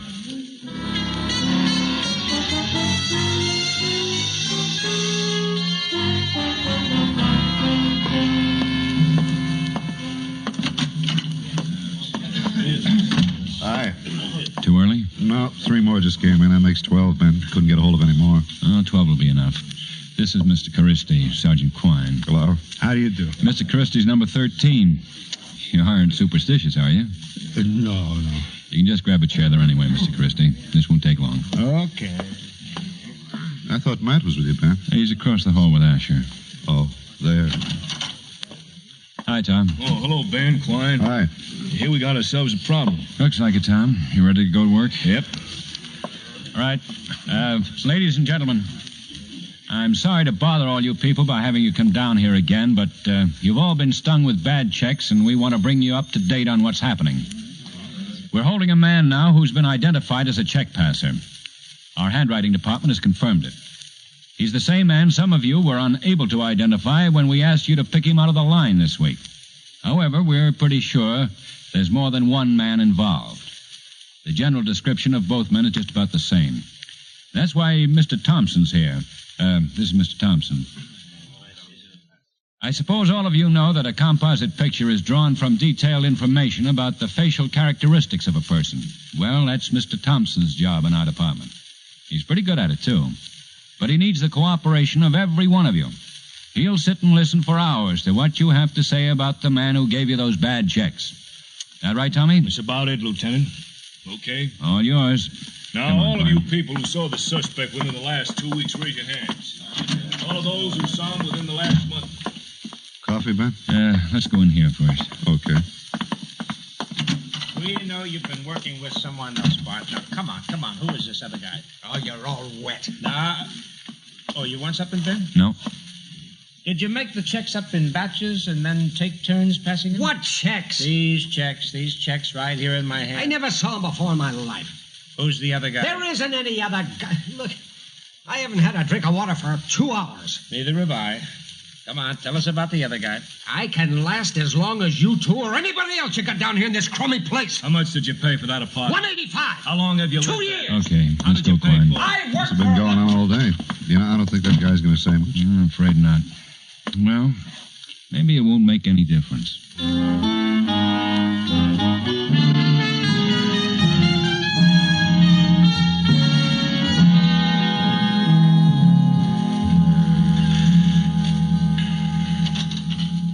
Morning, Ben. Hi.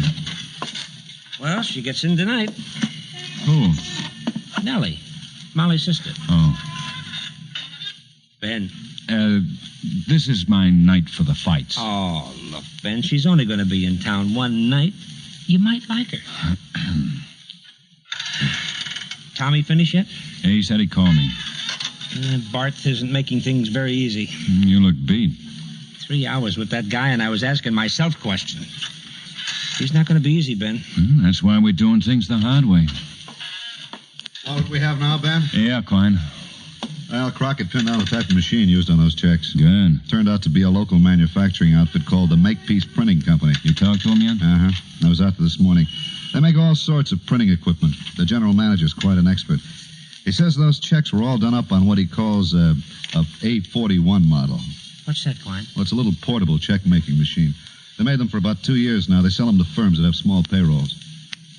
Say, it might be somebody in an accounting department who could do it, Ben. No. At least it'd be pretty hard, Matt. The Makepeace people set them up for the individual firm, type and all. It'd be hard to change the type, and every one of those checks has a different company name on it. Did you get a list of all the people in town who bought those machines? Uh-huh. 108 firms. Hi, Asher. You finished? Mm-hmm. Just got him out of photographic. Well, this is what they say he looks like. Gosh. Think it's dream stuff? No. You sure got it all over Bath, wouldn't you say, Ben? Maybe. Let's get him and find out.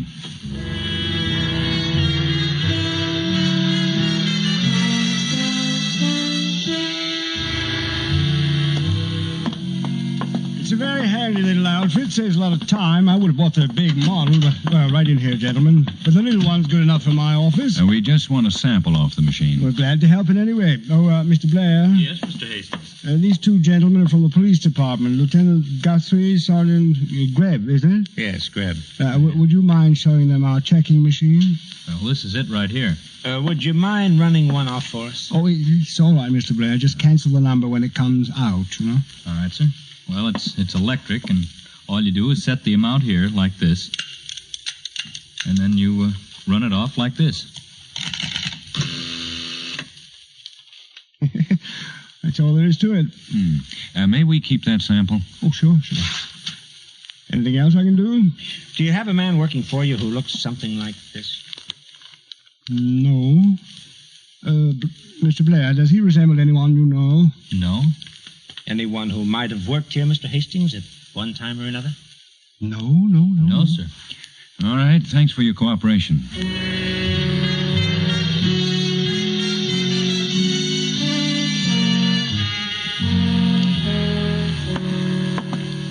Bam. Yeah, Klein. Mr. Kendrick's in your office. That the man from the printing company? Uh-huh. He's been working with us all day looking at samples from those machines. Mr. Kendricks, this is Lieutenant Guthrie and Sergeant Greb. Hello. Glad to meet you both. It's nice of you to give us a hand, Mr. Kendricks. Glad to do it. And my company feels a little abashed that one of our machines is involved in all this. Did you see all the samples we brought in, Mr. Kendricks? Yes, I did, Sergeant. I was just explaining to Sergeant Quine that I don't think any of those bad checks were printed on any of the machines in town. Oh? Of course, that's just after a hasty survey of the situation. But there's nothing outstanding on any of the samples brought in to tie them up with the same machine that printed the bad checks. You've gone over all of them? Every one. I'm sorry, Lieutenant. I wish I had better news for you. I'll go over them again if you like. Well, we want to be sure. Of course. There were only 108 of them sold in this city? We rechecked our sales department on that, yes. Uh-huh. And no others that you might not have a record of? No others, Sergeant. What about samples? Samples? Well, you know, salesmen have samples, don't they? When you first put them on the market, I just happen to think there is one machine that's not accounted for. We had a man on our sales staff 2 or 3 years ago named Fisher, Ed Fisher. Seemed like a nice chap, but he didn't work out. He got in an argument with a customer, and we had to let him go. He never did return the sample machine we issued to him. Man. Yeah. Mr. Kendricks, would you remember the salesman if you saw him? Oh, I think so. Well, is this him, Mr. Kendricks?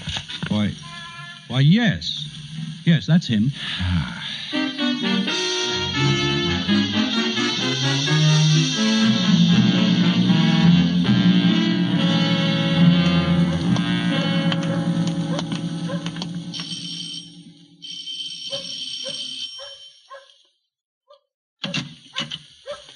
Yes?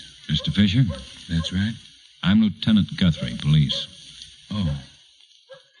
Well, yes. We've had quite a time finding you. I suppose so. Yes. Did Florian tell you? Florian didn't say a word about you. You want to get a coat? Yes. Come in. I'm sort of surprised if Florian didn't say anything. We'll tell you all about it. Will I have an opportunity to come back here before... Well, to close my house and take care of some personal matters? You'll probably get out on bail. Well, I guess I'm ready.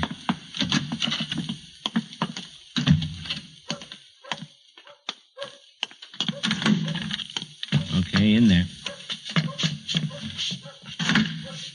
I really never thought I'd be caught. Didn't you? No, I didn't. I really didn't. Well, now you know.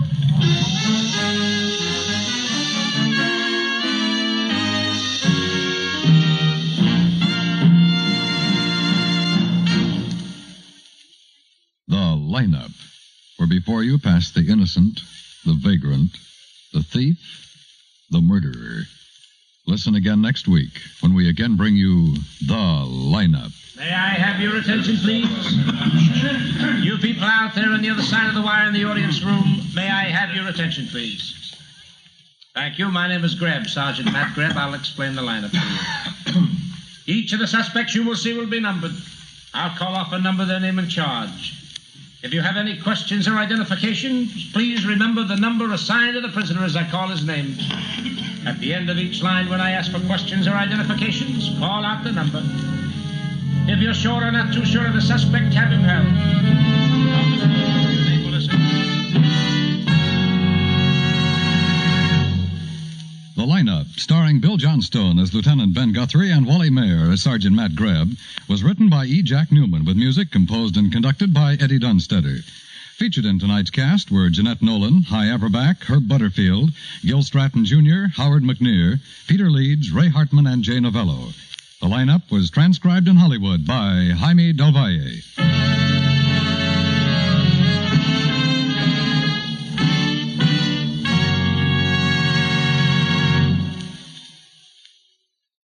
Almost 3.5 million young men in our armed forces have given up a lot for you. They've given up a way of life they enjoyed so you could remain safe. You can back them up by sharing in the defense effort, by investing regularly in United States defense bonds. Defense bonds do two things for you. First, they help defend the freedoms you cherish. Second, they ensure your own personal future. Start now to invest regularly in United States defense bonds.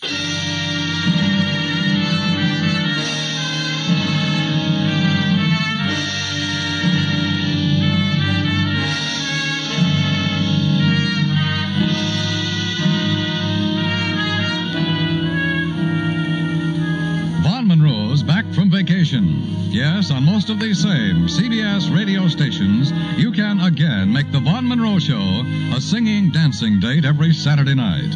Vaughn, the Moon Maids, the Moon Men, and Ziggy Talent, plus singing guests, will be very truly yours this Saturday night on CBS Radio.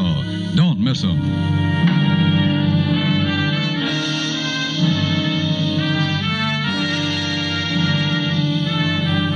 Dan Cumberly speaking, and remember, the comedy treat that can't be beat is Jack Benny Time, Sunday nights on the CBS Radio Network.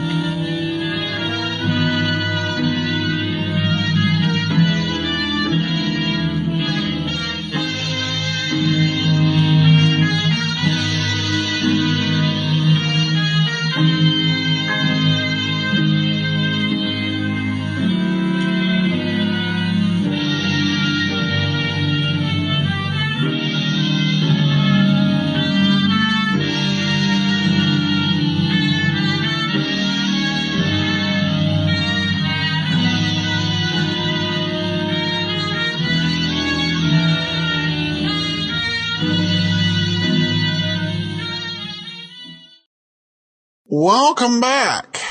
That last line, I kind of had mixed feelings on it. On one hand, it felt like something somebody wouldn't realistically say. But on second thought, it feels like something people might realistically say and then ask themselves later, why the heck did I say that? Starting that I never thought I'd be caught. You and everybody else. So I will allow it, and otherwise a pretty solid procedural story. All right, well, we do have an email from Ben,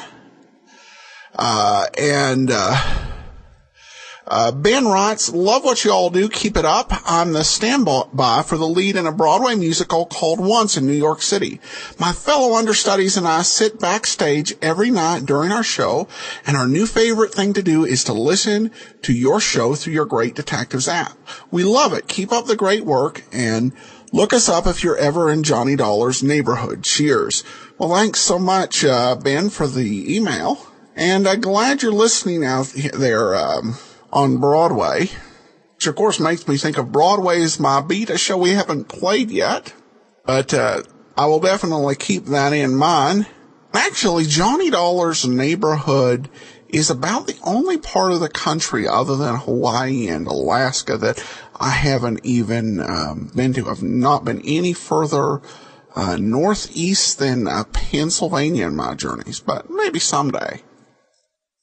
Well, that will finish up another week of the Great Detectives of Old Time Radio. We'll start it all over again on Monday with yours truly, Johnny Dollar. And then join us on Saturday for the lineup. In the meanwhile, send your comments to box13 at greatdetectives.net. Follow us on Twitter at Radio Detectives. And become one of our friends on Facebook, facebook.com/Radio Detectives. From Boise, Idaho, this is your host, Adam Graham, signing off.